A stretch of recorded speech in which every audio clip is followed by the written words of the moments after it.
യേശു മതി, ആ സ്നേഹം മതി, തൻ ക്രൂശു മതി എനിക്ക്. യേശു മതി, തൻ ഗീതം മതി, നിത്യജീവൻ മതി എനിക്ക്. യേശു മതി, ആ സ്നേഹം മതി, തൻ ക്രൂശു മതി എനിക്ക്. യേശു മതി. അതുകൊണ്ട് വല്ല വിധേനയും കാഹളം ഊതുമ്പോൾ ഐ വോണ്ട് ടു റിസറക്റ്റ്. അതാണോ നമ്മുടെ ആഗ്രഹം?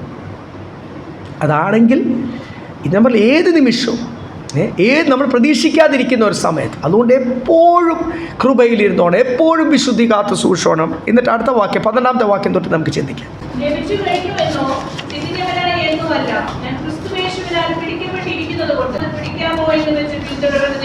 നേരത്തെ 11-ാമത്തെ വാക്യത്തിൽ വായിച്ചു, വേറെ ഒരാഗ്രഹവും ഇല്ല, എനിക്കൊരൊറ്റ ആഗ്രഹമേ ഉള്ളൂ. കർത്താവ് എന്നെ വിളിച്ചു. താഴോട്ട് വരുമ്പോൾ അവിടെ എഴുതിയിട്ടുണ്ട്, ചെറിയ വിളിയല്ല, ഇറ്റ്സ് എ ഗ്രേറ്റ് കോൾ, ഒരു ശ്രേഷ്ഠമേറിയ വിളിയാണ് എന്നെ വിളിച്ചത്. ആ വിളി കർത്താവിൻ്റെ കരം എൻ്റെ മേൽ വെച്ചു. കർത്താവ് എന്നെ തിരഞ്ഞെടുത്തു. കർത്താവ് എന്നെ വേർതിരിച്ചു.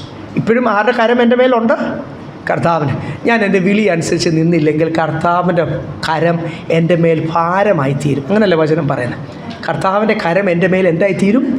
അനേകർ ജീവിതത്തിൽ നമുക്ക് കാണാം കർത്താവിൻ്റെ കരം അവരുടെ മേൽ ഭാരമായി തീരുന്നത്.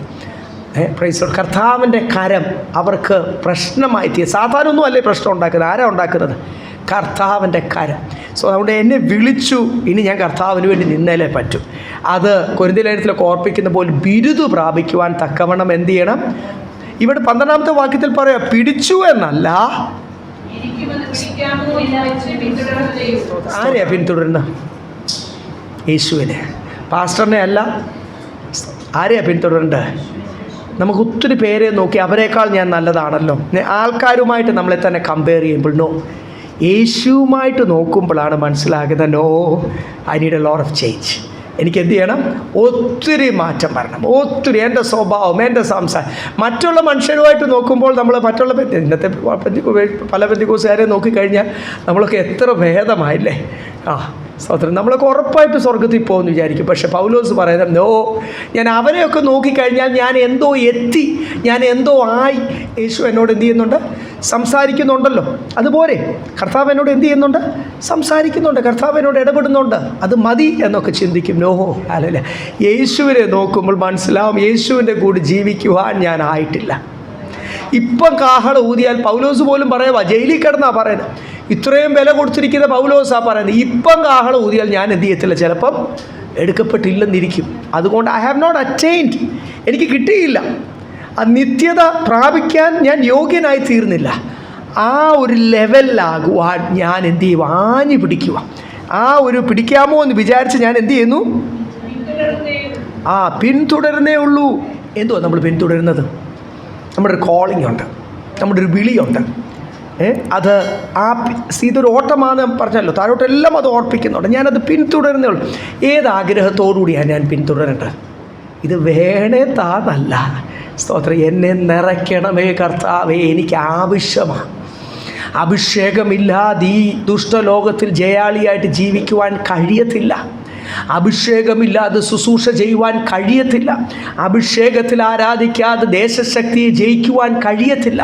എന്നെ മടുപ്പിക്കുന്ന, എന്നെ ക്ഷീണിപ്പിക്കുന്ന, എന്നെ പിന്തിരിപ്പിക്കുന്ന കൺഫ്യൂഷൻ്റെ ആത്മാവിട്ട് പല കാര്യങ്ങൾ ചിന്തകളിട്ട് എന്നെ അലട്ടുന്ന ആ ദുഷ്ടശക്തിയോട് ഓടാ വിശ്വാസ എന്ന് പറയണമെങ്കിൽ, ഈ ഏരിയ വിട്ട് പോകണം എന്ന് പറയണമെങ്കിൽ അതിന് എന്ത് വേണം? ആത്മനിറവ് വേണം. ആത്മസ്നാനം പ്രാപിക്കണം. You need to be baptised not only by water but by the spirit also. ആത്മാവിനാലും എന്ത് ചെയ്യണം? സ്നാനപ്പെടണം. അതുപോലുള്ളൊരു ആഗ്രഹമാണ്. അതുകൊണ്ടാണ് ഇവിടെ എഴുതിയിരിക്കുന്നത്, ഞാൻ വലിയൊരു ആഗ്രഹമാണ്, ഞാൻ പിടിച്ചിട്ടില്ല, പക്ഷെ പിടിക്കാമോ എന്ന് വിചാരിച്ച് ഞാൻ എന്ത് ചെയ്യുന്നു? പിന്തുടരുന്നു. സങ്കീർത്തനക്കാരനൊക്കെ പറയുന്ന പോലെ ഒരു മാൻ വെള്ളത്തിൻ്റെ നീർത്തോടിന് വേണ്ടി കാംക്ഷിക്കുന്നത് പോലെ ദൈവമേ, എൻ്റെ ആത്മാവ് ആത്മനിറവ് പ്രാപിക്കുവാൻ ആ ആഗ്രഹം വേണം. As a deer panted for water ഒരു നല്ല പാട്ട് ഇറങ്ങിയപ്പോൾ നമ്മളെല്ലാം പാടും. മലയാളത്തിലും അതുമായിട്ട് ബന്ധപ്പെട്ട പാട്ടുകളൊക്കെ ഉണ്ട്. അതിൽ സങ്കീർത്തനക്കാരൻ ദൈവദാസന്മാർ എത്ര വർഷങ്ങളായിട്ട് ശുശ്രൂഷിക്കുന്ന ഒരു പ്രസംഗ വിഷയമാണ്. നിങ്ങൾക്ക് ആഗ്രഹം വേണം. ഇന്ന് എന്തുവാണ് ആഗ്രഹം? സത്യം പറഞ്ഞു കഴിഞ്ഞാൽ സഭയിൽ ആരും ഇല്ലയെന്ന് വെച്ചോ, നിങ്ങൾ ഒറ്റയ്ക്ക് മുറിയിലിരിക്കുക, അല്ലെങ്കിൽ നിങ്ങളുടെ മുറിയിരിക്കുക. നിങ്ങൾ നിങ്ങളുടെ ഹൃദയവും ആഗ്രഹവും മനസ്സിലും, ഇവിടെ ആഗ്രഹങ്ങൾ ഇരിക്കുന്ന പല സ്ഥലങ്ങളാണ്, ഹൃദയത്തിലിരിക്കും, മനസ്സിലത് പ്രോസസ്സ് ചെയ്യും. ഈ 2 പ്രോസസ്സിങ് യൂണിറ്റ്സ് എടുത്ത് ഒന്ന് മാറ്റി വെക്കാം. എന്നിട്ട് നിങ്ങൾ തന്നെ ഒന്ന് നോക്കുക, ഒന്ന് ടോർച്ചൊക്കെ അടിച്ചാൽ വചന വെളിച്ചത്തിൽ ഒന്ന് നോക്കുക. എൻ്റെ ആഗ്രഹം ആത്മനിറവ് പ്രാപിക്കാനാണോ? എൻ്റെ ആഗ്രഹം കർത്താവിന് വേണ്ടി മുന്തിരിത്തോട്ടത്തിൽ കർത്താവ് ആഗ്രഹിക്കുന്ന എന്നെ വിളിച്ച വിളിയാൻ ശുശ്രൂഷ ചെയ്യുവാനാണോ? എൻ്റെ ആഗ്രഹം ദൈവം എന്നെ ഏൽപ്പിച്ച ആ ദൗത്യം കംപ്ലീറ്റ് ചെയ്യുവാനാണോ? അതോ അറിയാതെ എൻ്റെ ജഡം ഉയരുന്നത് കൊണ്ട്, ആത്മാവ് ക്ഷീണിക്കുന്നതുകൊണ്ട് എൻ്റെ ആഗ്രഹം ലോകത്തിൽ ചില ഈ കാര്യം ചെയ്യണം, ഈ കാര്യം ചെയ്യണം, ഈ കാര്യം ചെയ്യണം, ഇത് കംപ്ലീറ്റ് ചെയ്യണം, ഇത് അക്കംപ്ലിഷ് ചെയ്യണം, ഇങ്ങനെ പിള്ളേരുടെ ഭാവി, എൻ്റെ കാര്യങ്ങൾ, ഇങ്ങനെ എൻ്റെ ജോലി, എൻ്റെ ബിസിനസ്, എൻ്റെ ജീവിത സുഖം, എൻ്റെ ശരീരത്തിൻ്റെ സൗഖ്യം, എൻ്റെ പദ്ധതികൾ ആയി പോകുന്നെങ്കിൽ എവിടോ നമ്മൾ കർത്താവിനോട് കൂടി നടക്കുന്ന ആ നടപ്പാതയിൽ നിന്ന് നമ്മൾ എന്ത് ചെയ്തു? We are not walking with Christ. എവിടോ ഞാൻ അല്പം ഒന്ന് ഡീവിയേറ്റ് ചെയ്തു, ഞാൻ പോലും അറിയാതെ ഒത്തിരി മാറിപ്പോയെന്നല്ലേ എൻ്റെ അർത്ഥം. വലിയൊരു ആഗ്രഹം, ഒന്നുകൂടെ 12ാമത്തെ വാക്യം ഒന്ന് വായിച്ച, ആഗ്രഹം എത്രത്തോളമാണ്?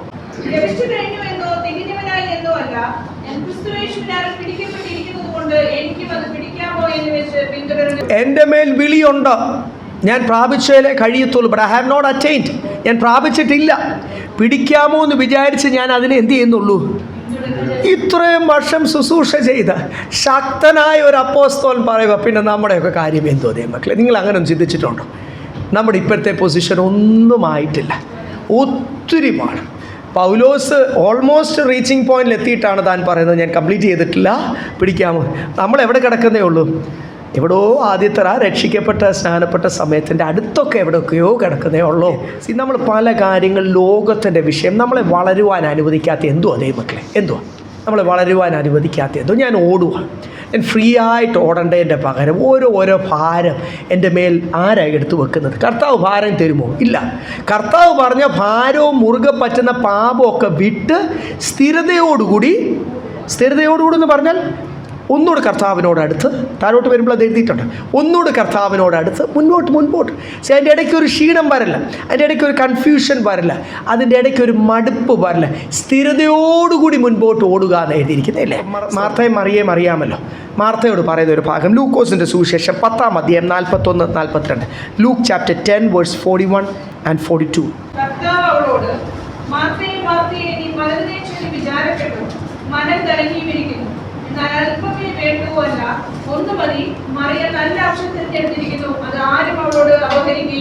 മറിയെ ഒന്ന് നീ നോക്കിയേ, മാർത്തയോട് പറയുക, അല്പമേ വേണ്ടൂ, ഒത്തിരി ലോകത്തിൻ്റെ കാര്യങ്ങളൊന്നും ചിന്തിക്കണ്ട.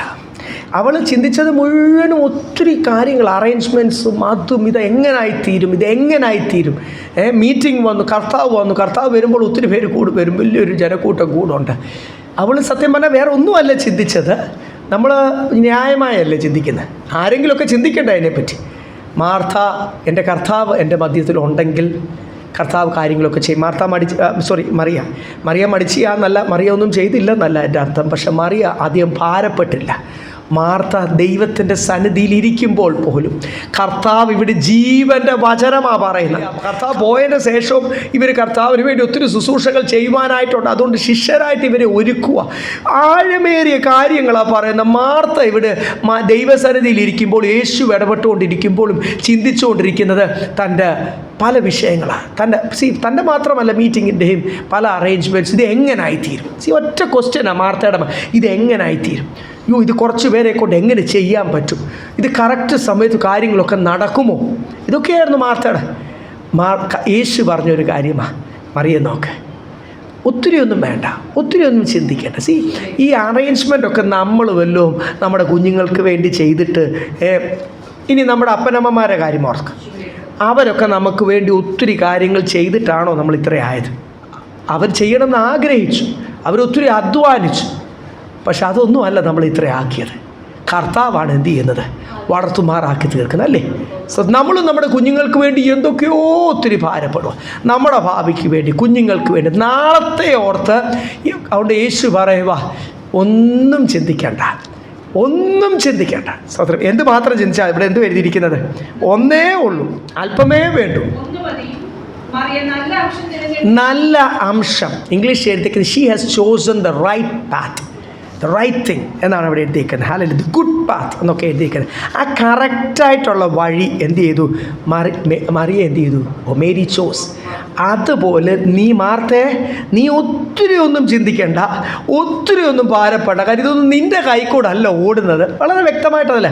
നീ ഭാരപ്പെടുന്ന നിമിത്തം ഞാൻ നിന്നോട് സംസാരിക്കുന്ന ജീവൻ്റെ വചനം നിൻ്റെ ഹൃദയത്തിൽ കയറുന്നില്ല. ഇവിടെ മുഴുവൻ ഭാരം ഇരിക്കുക. ഈ നല്ല മധുരമുള്ള നല്ല സ്വീറ്റ് വേർഡ്സ്, ജീവൻ നൽകുന്ന നിർജീവാവസ്ഥകളെ മാറ്റുന്ന വചനം കർത്താവ് സംസാരിച്ചുകൊണ്ടിരിക്കുക. ഇതിവിടെ മാർത്തയുടെ ഹൃദയത്തിൽ ഇടിച്ച് ബൗൺസ് ചെയ്ത് തിരിച്ചു പോവുക. ഇതിൻ്റെ അകത്ത് മുഴുവൻ ഭാരമാണ്, ചിന്തയാണ്, പലവിധ ഒത്തിരി ഷീസ് തിങ്കിങ് എ ലോട്ട്. അവിടെ ഒന്നും വേണ്ട, ഒന്നും മതി. മറിയ നല്ല പാത സ്വീകരിച്ചു. യു ഓൾസോ എന്ത് ചെയ്യണം? Choose a right path. ഈ ദിവസങ്ങൾ ഒന്നും ചിന്തിക്കേണ്ട. കർത്താവ് നമ്മൾ അതിൻ്റെ അർത്ഥം മടിയരായിട്ടിരിക്കണം എന്നല്ല കേട്ടോ, തെറ്റിദ്ധരിക്കല്ലേ.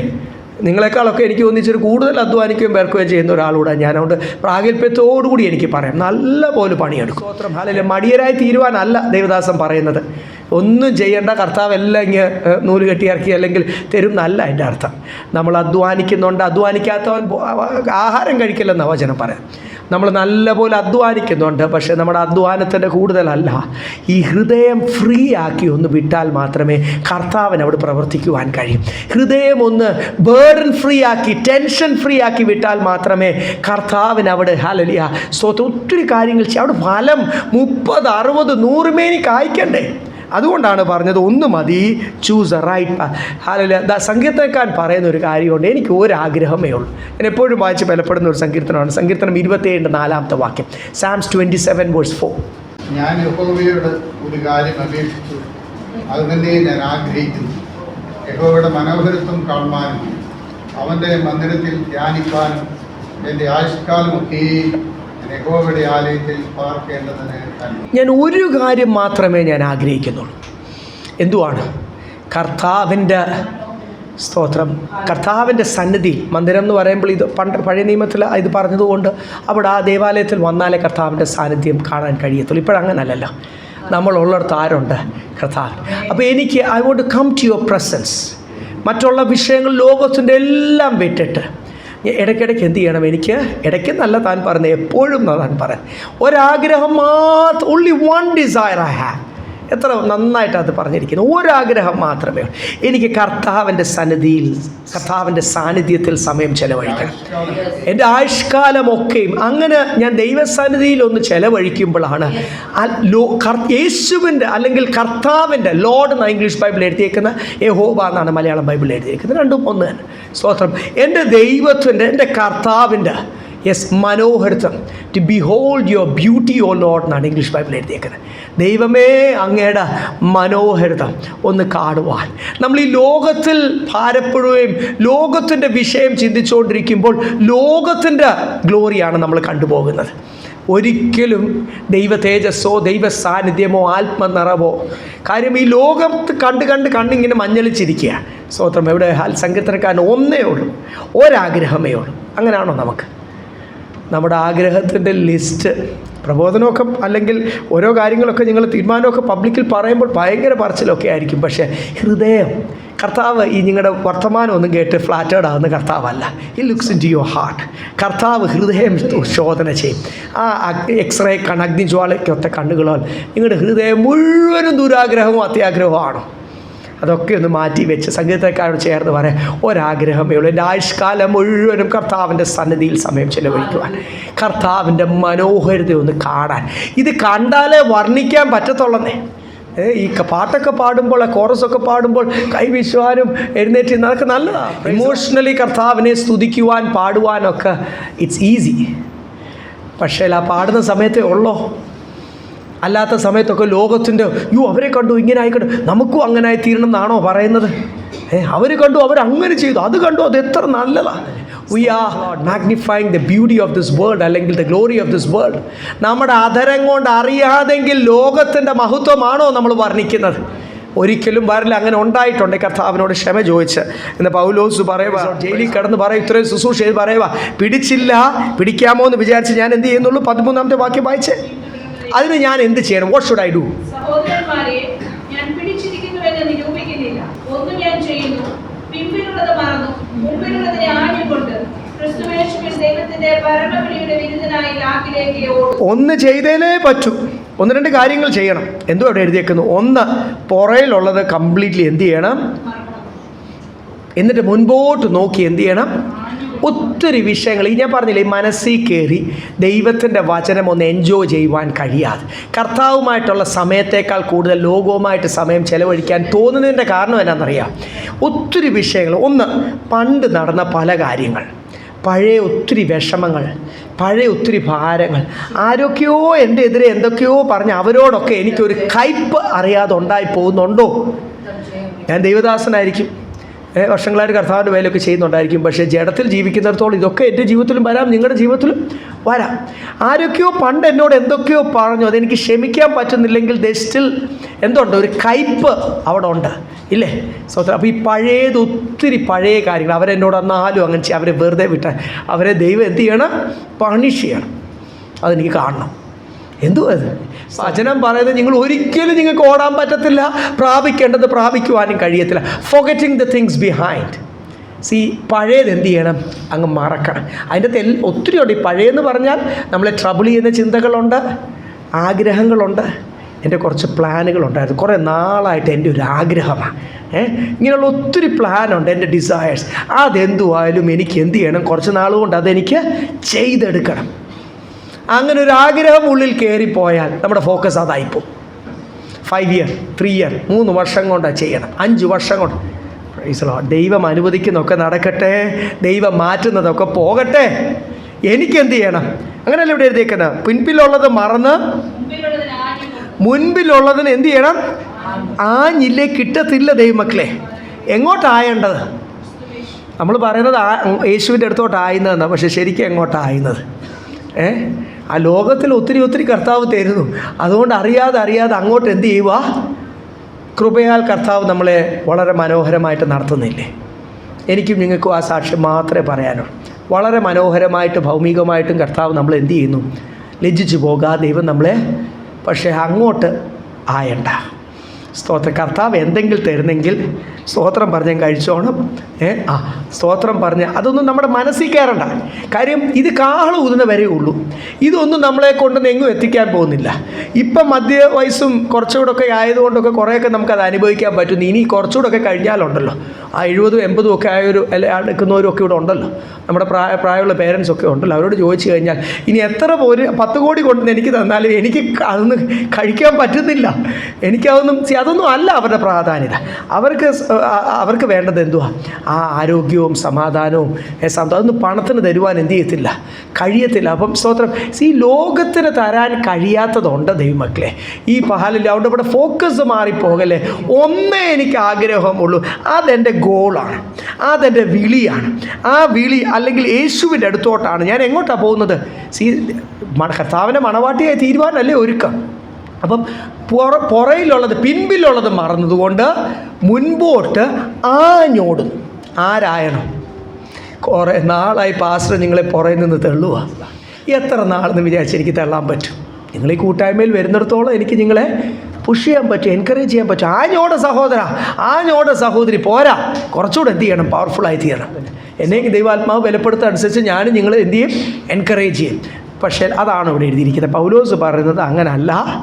ഞാൻ എന്ത് ചെയ്യുന്നു? ആഞ്ഞു മുൻപോട്ട്. ആദ്യത്തെ ലീപ്പ്, അതിൻ്റെ അകത്ത് ഇറ്റ് മാറ്റേഴ്സ് മച്ച്. ആദ്യത്തെ ഒരു കുതിപ്പുണ്ട്. ആ കുതിപ്പിൻ്റെ അകത്ത് നമ്മൾ പകുതി ഡിസ്റ്റൻസ് കവർ ചെയ്തോണം. അതനുസരിച്ചാണ് പിന്നെ ജയത്തിൻ്റെ സാധ്യത. അത് മാത്രം പോരാ, പിന്നെയും സ്റ്റാമിനയും വേണം, ആരോഗ്യവും വേണം. അത്ലറ്റ്സിന് അറിയാം, ദേ ആർ ട്രെയിൻഡ്. അവരോട് കോച്ച് പറയുന്നത് മുഴുവനും അതാണ്. നിങ്ങൾ ആഞ്ഞാൽ മാത്രമേ എന്ത് ചെയ്യത്തുള്ളൂ? വിജയം കിട്ടത്തുള്ളൂ. ഇത് തന്നെയാണ് ദൈവത്തിൻ്റെ പരിശുദ്ധാത്മാവ് പറയുന്നത്. ഈ ലൂക്വാം ഉണ്ടല്ലോ, ശീതവാനുമല്ല ഉഷ്ണവാനുമല്ല. ഞാൻ ആരാധനയ്ക്ക് വരുന്നു, കർത്താവ് ഇത്രത്തോളമൊക്കെ സഹായിച്ചു. പിന്നെ ഇങ്ങനെ ഇരുന്ന ദൈവസന്ധിയിൽ കുറേ വന്നില്ലേ പാസ്റ്റർ എന്തെങ്കിലും പറയുമായിരിക്കും, അല്ലെങ്കിൽ കർത്താവ് എന്തെങ്കിലും ചിന്തിക്കുമായിരിക്കും, അല്ലെങ്കിൽ സ്വതന്ത്രം, അങ്ങനെയൊന്നും അല്ല ദൈവമക്കളെ. ഇത് ഞാനും എൻ്റെ യേശുവുമായിട്ടുള്ളൊരു ബന്ധമാണ്. ഏത് ഓപ്പർച്യൂണിറ്റി എൻ്റെ കർത്താവ് എനിക്ക് തന്നാൽ I will stand for my Lord. ജോലി സ്ഥലത്ത്, നിർത്തുന്നിടത്ത്, ദേശത്ത്, എല്ലായിടത്തും, സംസാരിക്കേണ്ടടുത്ത്, എവിടെയൊക്കെ ദൈവം എനിക്കൊരു ഓപ്പർച്യൂണിറ്റി തരുന്നു, I will speak for my Lord. ഇത് കർത്താവുമായിട്ടൊരു ബന്ധമാണ്. ഇത് ഞാൻ ഇനിഷ്യേറ്റീവ് എടുക്കണം. എൻ്റെ പിള്ളേരെയൊക്കെ ഞാൻ അതിനുവേണ്ടി ഭയങ്കരമായിട്ട് എൻകറേജ് ചെയ്യുന്നുണ്ട്. പക്ഷേ അവരുടെ വിളി അത് അവരുറപ്പാക്കി അവരെന്ത് ചെയ്യണം, നിശ്ചയിക്കണം. മറ്റേത് എന്തുവാ, വീട്ടിൽ ചിലപ്പം അത് കഴിഞ്ഞ് അവിടെ ചെന്നില്ലെങ്കിൽ ഫുഡ് തരത്തില്ല, അല്ലെ വീട്ടിൽ കയറ്റത്തില്ലെന്ന് വിചാരിച്ചായിരിക്കും ചെയ്യുന്നത്. അങ്ങനെ ഞാൻ ചെയ്ത ഒരു കാലം എൻ്റെയും ജീവിതത്തിലുണ്ടായിരുന്നു. പക്ഷേ ഇത് എന്ത് ചെയ്യണം, കർത്താവിൻ്റെ സമയത്ത് നിന്ന് കർത്താവുമായിട്ടൊരു ബന്ധമുണ്ടാകുന്ന സമയം, അതാണ് ശരിക്കും രക്ഷയുടെ സമയം എന്നാണ് ഞാൻ വിശ്വസിക്കുന്നത്. യേശുവുമായിട്ട് ശരിക്കും ബന്ധമുണ്ടാകുന്ന ഒരു പേഴ്സണൽ മൂവ്മെൻ്റ് ഉണ്ട് ദൈവമക്കളെ. സ്തോത്രം. അതുകൊണ്ട് ആരും പറഞ്ഞിട്ടല്ല പല കാര്യങ്ങൾ എൻ്റെ ജീവിതത്തിൽ വേണ്ടാന്ന് വെക്കുന്ന, ആരും പറഞ്ഞിട്ടല്ല ഇത്രയും ഉത്സാഹിക്കുന്നത്. ഓടുവാന്ന് പറഞ്ഞാൽ അതിൻ്റെ അർത്ഥം എന്തുവാ? സീൽ. മറ്റുള്ള വിഷയങ്ങളൊക്കെ മാറ്റി വെക്കുവാണ്. പറ്റത്തില്ലെങ്കിൽ വേണ്ടാന്നേ. കർത്താവ് പറഞ്ഞോ നിങ്ങളെ കർത്താവിന് വേണം. സ്തോത്രം. കർത്താവിൻ്റെ മണവാട്ടിയായി ഞാൻ പറഞ്ഞില്ലേ, എൻ്റെ അപ്പച്ചൻ പറഞ്ഞു തരുന്നേ കർത്താവ് തരട്ടെന്ന്. അവസാനം വരെ എന്ത് ചെയ്തില്ല, ലഭിച്ചില്ല. ഇത് കർത്താവിൻ്റെ നിർബന്ധമാണോ നിങ്ങളെ ആത്മാവിൽ നിറയ്ക്കുകയോ നിങ്ങളെ കർത്താവിന് വേണ്ടി ഉപയോഗിക്കുമല്ലോ? ഇത് നിങ്ങളുടെ മേൽ വിളിയുണ്ട്. വിളി അനുസരിച്ച് വിശ്വസ്തരാകണോ വേണ്ട എന്ന് നിങ്ങൾ തീരുമാനിക്കണം. എൻ്റെ ജീവിതത്തിൽ എനിക്ക് ഒന്നേ പറയാൻ പറ്റും, എൻ്റെ ഭാര്യയെ മക്കളെയൊക്കെ എൻകറേജ് ചെയ്യാനേ പറ്റൂ. I have to stand for the Lord. അല്ലെങ്കിൽ പ്രായമൊന്നും ഒരു വിഷയമല്ല ദൈവമക്കളെ. പ്രായത്തിലൊക്കെ ജീവൻ പകരുന്നത് ആരാ? കർത്താവ്. ക്ഷീണം ഒരു വിഷയമല്ല, സാഹചര്യം ഒരു വിഷയമല്ല, ഇതൊന്നും ഒരു വിഷയമല്ല. സ്വന്തം ഇതൊരു തീരുമാനം മാത്രമാണ്, ഇതൊരു ബന്ധമാണ്. അതുകൊണ്ട് പൗലോസ് പറയാം, താൻ എവിടെ കിടക്കുന്നത്? ജയിലിൽ കിടന്നാൽ താൻ നമ്മളെ എൻകറേജ് ചെയ്യണം. കൈയും കാലും ഒന്നും ചെയ്യുവാൻ പറ്റാത്ത രീതിയിൽ ഇൻ മൈ ചെയിൻസ് എന്ന് എഴുതിയേക്കുന്നത്. കൊലോസ് ലേഖനത്തിലും ഫിലിപ്പ് ലേഖനത്തിലും ഒക്കെ ചങ്ങലെ കിടന്നാണ് താൻ നമ്മളോട് പറയുന്നത്, ഞാൻ ഒന്നേ ചെയ്യുന്നുള്ളൂ, പിൻപിലുള്ളത് മറിഞ്ഞിട്ട് മുൻപോട്ട് ഞാൻ എന്ത് ചെയ്തു, ആഞ്ഞ് ലാക്കിലേക്ക്. ആരുടെ സൈഡിലേക്ക് ആയുന്നത്? കർത്താവിൻ്റെ അടുത്തോട്ടായുന്നത്. ദൈവത്തിൻ്റെ പരമവിളിയുടെ ബിരുദനാണ്. ഒത്തിരി മർമ്മം അതിൻ്റെ അകത്തുണ്ട് ഇല്ലേ? ഇതൊരു കോളിങ്ങാണ് ദൈവമക്കളെ. ഞാൻ പറഞ്ഞില്ല, ആരും ഞെക്കി പഠിപ്പിക്കാൻ പറ്റത്തില്ലെന്ന് പറയുന്ന പോലെ ഇതൊരു കോളിങ്ങാണ്. ആ കോളിങ് ഉണ്ടെങ്കിൽ മാത്രമേ നിങ്ങൾക്ക് ആയാൻ തോന്നത്തുള്ളൂ. അതാണ് അതിൻ്റെ സത്യം. അല്ലാത്തവർക്ക് തോന്നത്തില്ല. അല്ലാത്തവർക്ക് എത്ര കേട്ടാലും അത്രേ അവർക്ക് വരത്തുള്ളൂ. എനിക്ക് എൻ്റെ കാര്യം, എനിക്ക് എന്ത് ചെയ്യണം, എൻ്റെ കാര്യം നടക്കണം, അതിനുവേണ്ടി ഞാൻ പ്രാർത്ഥിക്കും, അതിനുവേണ്ടി ഞാൻ ഉപവസിക്കും. Praise the Lord. ഹല്ലേലൂയ. ഇതൊരു കോളിങ്. അതുകൊണ്ടാണ് ഇവിടെ എഴുതിയേക്കുന്ന ആ വിളിയെപ്പറ്റി ഇവിടെ എന്തു എഴുതിയേക്കുന്ന? പരമവിളി. അത് നമ്മൾ വേണം ആഞ്ഞ് ആ വിളി എന്തുവാന്ന് പണ്ടൊരു പ്രവാചകൻ പറഞ്ഞാൽ ചിലരൊക്കെ പറയുന്നത് കേട്ടിട്ടുണ്ട്. ഈ പ്രവാചകൻ പറഞ്ഞേ നിനക്ക് അറിയത്തുള്ളൂ വിളി എന്തുവാന്ന്. അപ്പം നിന്നെ വിളിച്ചിട്ടില്ലേ? പ്രവാചകൻ ആദ്യം ഒന്ന് ഓർപ്പിച്ച് കാണും. ഈ വിളി ഉറപ്പാക്കേണ്ടത് ആരാ? ഞാനും എൻ്റെ കർത്താവ് കൂടെ അല്ലേ? നിങ്ങൾ ഈ പ്രാർത്ഥിക്കുമ്പോൾ കർത്താവെ ആദ്യം പ്രാർത്ഥിക്കേണ്ട, കർത്താവെ എന്നെ വിളിച്ചിട്ടുണ്ടോ? പെന്തിക്കോസുകാരനായിരിക്കും നിങ്ങൾ, കാര്യമൊന്നുമില്ല. സഭയിൽ ആത്മാവിൽ ആരായിരിക്കും സഭയിൽ പോലും കാര്യമൊന്നുമില്ല. പത്രോസ് അതല്ലേ ഓർപ്പിക്കുന്നത്, മേക്ക് ഷുവർ യുവർ കോളിംഗ്. ആ പ്രവാചകൻ അത് പറഞ്ഞു, ഈ ദേവദാസ് ഇത് പറഞ്ഞു, എൻ്റെ അമ്മ അപ്പനും ഇത് പറയുന്നു. അതൊന്നും അല്ല വിളി. അവർ നമ്മളെ എൻകറേജ് ചെയ്യുന്നുണ്ട്. സ്തോത്രം. വിളി എന്തുവാന്ന് കർത്താവ് നിങ്ങളോട് എന്ത് ചെയ്യണം? സംസാരിക്കണം, കൺഫേം ചെയ്യണം. ഇത് നിങ്ങളും കർത്താവ്. ഇതിന് മീഡിയേറ്റർ ഒന്നുമില്ല. വിളിക്ക് മീഡിയേറ്റർ ഉണ്ടോ? നോ. പഴയ നിയമത്തിൽ എന്തെങ്കിലും കണ്ടിരിക്കാം. പുതിയ നിയമത്തിൽ ഒരു വിളിക്കും ഒരു മീഡിയേറ്ററും ഇല്ല. എൻ്റെ യേശു എന്നെ വിളിച്ചു, ക്യാപ്റ്റൻ വിളിച്ചു, ഞാൻ കർത്താവിന് വേണ്ടി ഒരു പടയാളിയായിട്ട് ഇറങ്ങി. വിളിച്ചവനെ പ്രസാദിക്കുക. ആ വിളിച്ച വിളി അനുസരിച്ചാണ് നമ്മൾ നിൽക്കുന്നത്. ആഞ്ഞ് മുൻപോട്ട് ഓടുന്നു എന്ന് വളരെ വ്യക്തമായിട്ട് എഴുതിയിരിക്കുന്നു. 15-ാമത്തെ വാക്യം വായിച്ചേ. നിങ്ങൾ ചിന്തിച്ചാൽ ദൈവം അതും നിങ്ങൾക്ക് വെളിപ്പെടുത്തി തരും. 14-ന്റെ അവസാനവും എഴുതിയിരിക്കുന്നത് എന്തുവാ?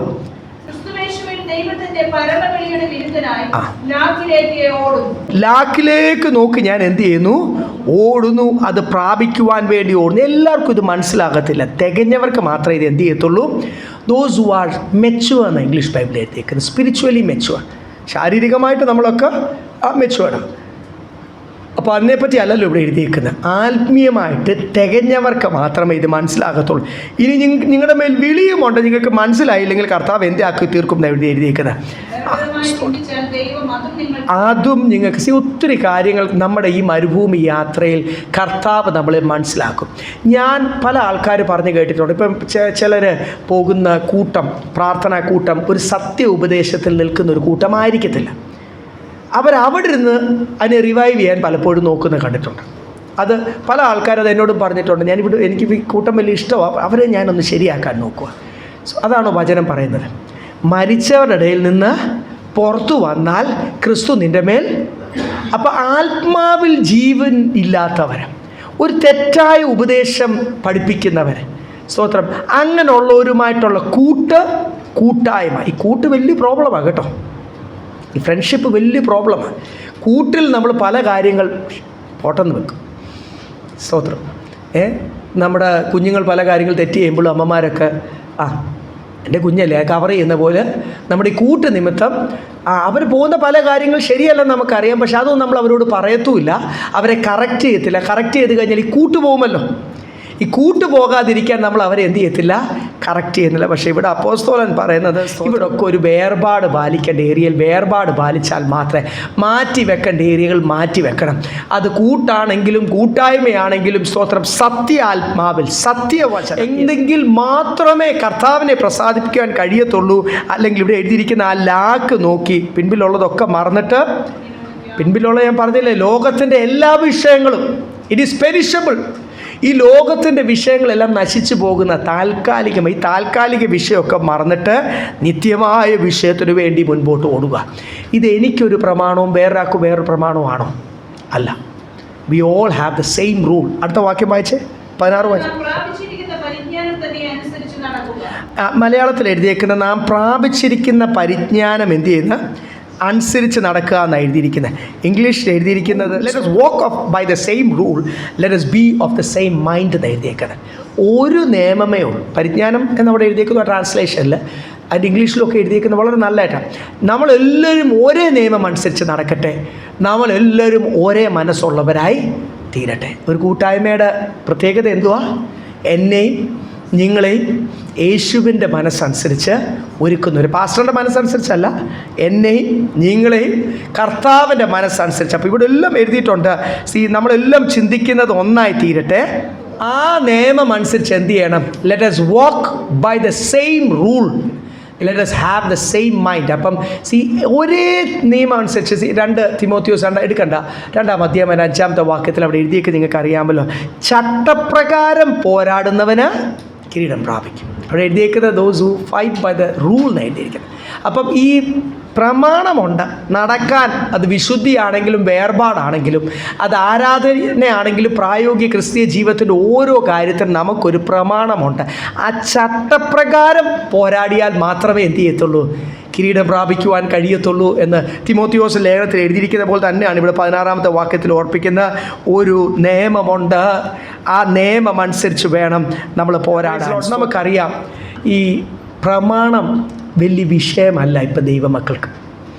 വചനത്തിൻ്റെ അകത്ത് ഇന്നത് എഴുതിയിരിക്കുന്നുണ്ടെന്ന് പറയുമ്പോൾ, കാര്യം പണ്ടത്തെ പോലൊന്നും അല്ലല്ലോ, പണ്ടത്തെ ഒരു അവസ്ഥയൊന്നും അല്ലല്ലോ. ഇപ്പം ആർക്കും ഒരു കുറവില്ല, എല്ലാവർക്കും ഉള്ള ആവശ്യത്തിനേക്കാൾ അധികം അബൻഡൻസ്. അത് അനുഗ്രഹത്തിൻ്റെ അബൻഡൻസ് കർത്താവ് നമുക്ക് നമ്മുടെ വിശ്വസ്തത കൊണ്ടൊന്നുമല്ല, എന്തോ കർത്താവ് നമുക്കൊക്കെ അധികം തന്നിട്ടുണ്ട്. അപ്പം ഇസ്രായേൽ മക്കൾ കടന്നു പോയ ഒരു സമയം നിങ്ങൾ ഓർക്കുന്നുണ്ടല്ലോ. അവർക്ക് വളരെ ദൈവസന്നിധിയിൽ ആ വിടുതൽ വേണ്ട സമയത്ത് അവർ കരഞ്ഞ സമയങ്ങളുണ്ട്. മിസ്രൈമിലായിരുന്ന സമയത്ത് കർത്താവേ ഒരു വിടുതൽ ഞങ്ങൾക്ക് തരണം, ഞങ്ങൾക്കൊന്ന് പ്രാർത്ഥിക്കുവാൻ കഴിയുന്നില്ല, ഞങ്ങൾക്കൊന്ന് ആരാധിക്കുവാൻ കഴിയുന്നില്ല. ദൈവം ചെങ്കടലിനെയൊക്കെ 2 പർവ്വതം പോലെ, ഈ 1/2 കിലോമീറ്റർ ആഴമുള്ള ചെങ്കടലിനെയൊക്കെ കർത്താവ് പർവ്വതം പോലെ നിർത്തിയിട്ട് ഉണങ്ങിയ നിലത്തൂടെ നടത്തി. എന്തൊരു സന്തോഷമായിരുന്നു. മിറിയാം തപ്പെടുത്തു. ഈ മിറിയാം തരച്ചിട്ട് കഴിഞ്ഞ് തിരിച്ച് എന്ത് ചെയ്തു? അഭിഷക്തൻ്റെ എതിരെ സംസാരിച്ചു, ദൈവത്തിനെതിരെ സംസാരിച്ചു. അത് നിമിത്തം ഉണ്ടായ ശിക്ഷയൊക്കെ നമുക്കറിയാം. അന്ന് സന്തോഷിച്ച കോരഹും നാദാനും അബിദാമും ആ 250 മൂപ്പന്മാരും ഒക്കെ അന്ന് സ്തുതിച്ചവരാ. അവർ തന്നെ എന്ത് ചെയ്തു? ദൈവത്തിൻ്റെ നടത്തിപ്പ് പലപ്പോഴും ഇഷ്ടമല്ലാത്ത ഒരവസ്ഥ കുറച്ച് കഴിഞ്ഞ് വരിക. ഒന്നിനും കുറവില്ല. മേഘസ്തംഭം, അഗ്നിസ്തംഭം, മന്നായ്ക്ക് മന്ന, കാടപ്പക്ഷിക്ക് ഇറച്ചിക്ക് ഇറച്ചി, സ്വർഗീയ നല്ല തേൻമുക്കിയ ദോശ പോലുള്ള അത് ഇതുവരെ കഴിക്കാനൊന്നും പറ്റിയിട്ടില്ല. ഞാൻ പലപ്പോഴും കൊച്ചിലൊക്കെ സൺഡേ സ്കൂൾ പഠിക്കുമ്പോഴൊക്കെ സ്വപ്നം കണ്ടിട്ടുണ്ട് ഈ മന്ന ഒന്ന്. എന്തുവായാലും ഇറ്റ്സ് സോ വണ്ടർഫുൾ. നമ്മളാരും നമ്മുടെ ടേസ്റ്റ് ബഡ്സിനെയൊക്കെ ഉണർത്തുകയും നമ്മുടെ ശരീരത്തെയും ജീവിപ്പിക്കുകയും ചെയ്യുന്ന ദൂതന്മാർ തയ്യാറാക്കിയ ആഹാരം. ഇതൊക്കെ അങ്ങോട്ട് കഴിച്ച് സ്വർഗത്തിൽ നിന്നുള്ള അനുഗ്രഹമാണ്. അങ്ങോട്ട് കഴിച്ച് ഒരു അഹങ്കാരമൊക്കെ ഉള്ളിൽ വന്നപ്പോൾ ദൈവഭയം പോയി. ഇവർ മുഴുവനും പിന്നെ കർത്താവ് പറയുന്നത് എന്തിനനുസരിക്കണം? ദൈവത്തിൻ്റെ എതിരെ നടത്തിക്കൊണ്ടിരുന്ന മോശ അല്ലെങ്കിൽ അഭിഷക്തൻ്റെ എതിരെ സംസാരിച്ചതിനും ദൈവത്തിൻ്റെ എതിരെ ദൈവം പറഞ്ഞതൊന്നും അത്ര പ്രമാണമൊന്നും അത്ര കാര്യമാക്കി തീർന്നില്ല. ജാതികൾക്കുള്ള പോലെ ഞങ്ങൾക്കും വേണം. അല്ല, അവരെന്ത് ചെയ്തു? ആ മരുഭൂമിയിലെല്ലാം ഈ ഏകദേശം 10, 15, 20 ലക്ഷം ആൾക്കാർ മുഴുവനും their bodies were scattered in the wilderness. മരുഭൂമി യാത്രയിൽ പട്ടുപോയി. ഇടയ്ക്കിടയ്ക്ക് അപ്പോസ്തലൻ ഓർപ്പിക്കുന്നുണ്ട്, ഇസ്രായേലിന് പറ്റിയ പോലെ നിങ്ങൾക്ക് പറ്റല്ലേ. ഇന്ന് ലക്ഷക്കണക്കിന് പെന്തിക്കോസുകാരുണ്ട്. എറണാകുളത്ത് തന്നെ ആയിരക്കണക്കിന് പെന്തിക്കോസ് സഭകളുണ്ട്. എന്നിട്ട് ഈ ദേശത്തെ അന്യാരാധന ദിവസത്തിന് ദിവസം എന്ത് ചെയ്യുക? വർദ്ധിച്ചു വരിക. ആത്മാവിൽ ക്ഷീണിതരായ, പേരിന് ദൈവമക്കൾ എന്നൊക്കെ പറയുന്ന, ആത്മാവുണ്ടെന്ന് പറഞ്ഞ് നടക്കുന്ന, വിശുദ്ധിയില്ല, വേർപാടില്ല, ഒന്നിനും കുറവില്ല, പ്രമാണമൊക്കെ അങ്ങോട്ട് മാറ്റി വെച്ചു. ഇപ്പം നന്മ മാത്രമേ പാടിക്കൊണ്ട് നടക്കുക. കഴിഞ്ഞ ദിവസം ഒരു ആൾ എനിക്ക് പാട്ടയച്ചു, ഷെയർ ചെയ്യുമ്പോൾ നല്ല പാട്ടുണ്ടോ എന്ന് നോക്കിയപ്പോൾ നന്മ മാത്രമേ. ആ പാട്ട് മുഴുവൻ നന്മ മാത്രമേ. എന്തുവാ ഈ പാട്ടുകാരൻ ഉദ്ദേശിക്കുന്നത്? എന്തുവാ? ആത്മീയ നന്മയല്ലല്ലോ. ആത്മീയ നന്മ പ്രാപിക്കുന്ന കഷ്ടത സഹിഷ്ണുത സിദ്ധതയും അങ്ങനെ നിങ്ങൾക്ക് സ്വർഗീയ പ്രത്യാശ കിട്ടത്തുള്ളൂ. അപ്പോൾ സ്വർഗീയമായത് വല്ലതും കിട്ടണമെങ്കിൽ അതിന് ദൈവം ഒരു ഫോർമുല വെച്ചിട്ടുണ്ട്. അപ്പോൾ ഈ നന്മ മാത്രമേ എന്ന് പറയുന്നത് വേളാങ്കണ്ണിയിൽ പോയി പാടുന്ന പോലെ അവിടെ പാടുന്ന പാട്ടുകൾ, അവിടുത്തെ കാഴ്ചപ്പാട്, ഈ തീർത്ഥാടന കേന്ദ്ര ശ്രൈനിലുള്ള മുഴുവനും കാഴ്ചപ്പാടല്ലേ ഇന്നത്തെ പെന്തിക്കോസുകാരുടെ നന്മ മാത്രമേ. അതൊക്കെ അങ്ങോട്ട് പാടുമ്പോൾ കൺവെൻഷനും ആൾക്കാരും ഒക്കെ ഒത്തിരി കാണും പാടാൻ. എൻ്റെ യേശുവിൻ്റെ കൂടും അല്ലെങ്കിൽ പുട്ടടിക്കാൻ, ഫുഡ് തിന്നാൻ ഒത്തിരി പേരുണ്ടായിരുന്നു. സൗഖ്യം പ്രാപിക്കാൻ ആയിരക്കണക്കിനുണ്ടായിരുന്നു ദൈവമക്കളെ. ഒറ്റ ഒരെണ്ണമില്ലായിരുന്നു യേശുവിൻ്റെ കൂട് ക്രൂശിക്കൽ. ഒറ്റ ഒരെണ്ണമില്ലായിരുന്നു. ഈ തിന്നവരൊന്നുമില്ലായിരുന്നു. അപ്പം ഈ നന്മ പ്രാപിക്കാൻ എല്ലാവർക്കും ആഗ്രഹമാണ്. നിൽക്കേണ്ട സമയത്ത് നിൽക്കുവാൻ ആരുമില്ലാതെ, പത്രോസിന് പോലും ആ സമയത്ത് അഭിഷേകം പ്രാപിക്കാഞ്ഞുകൊണ്ട് ശിഷ്യന്മാർക്ക് പോലും കഴിയാത്ത ഒരവസ്ഥ. അപ്പം ഇവിടെ ആത്മാവിൽ ശൂന്യരായി തീർന്നാൽ ഉണ്ടാകുന്ന ഒരു കുഴപ്പമാണ്. അപ്പോൾ ഇസ്രായേൽ മാറിപ്പോയി, അവർ പട്ടുപോയി. രക്ഷിച്ച ഞാൻ എപ്പോഴും ദൈവഭയത്തോട് ഓർക്കുന്ന ഒരു വചനം കൊടുത്ത് വായിക്കാം. യൂദായുടെ ലേഖനം 5-ാമത്തെ വാക്യം, ജൂഡ് വേഴ്സ് 5.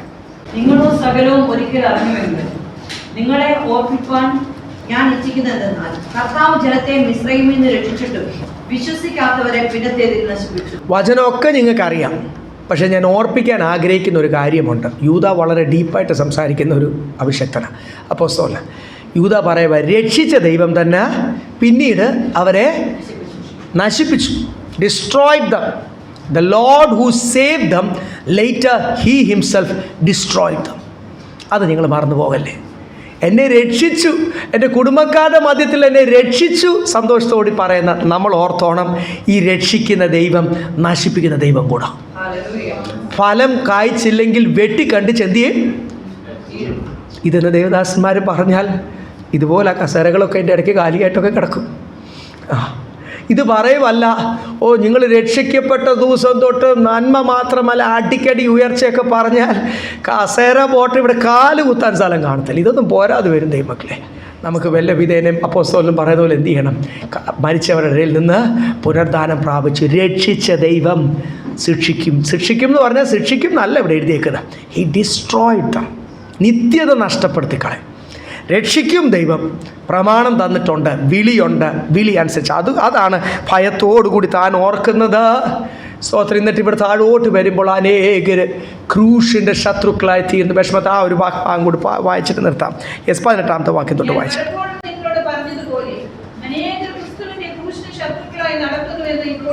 ഇംഗ്ലീഷിൽ ആ 3 കാര്യം പറഞ്ഞിട്ടാണ് അങ്ങനെ അവർ ക്രൂശിൻ്റെ ശത്രുക്കളായി തീർന്നു.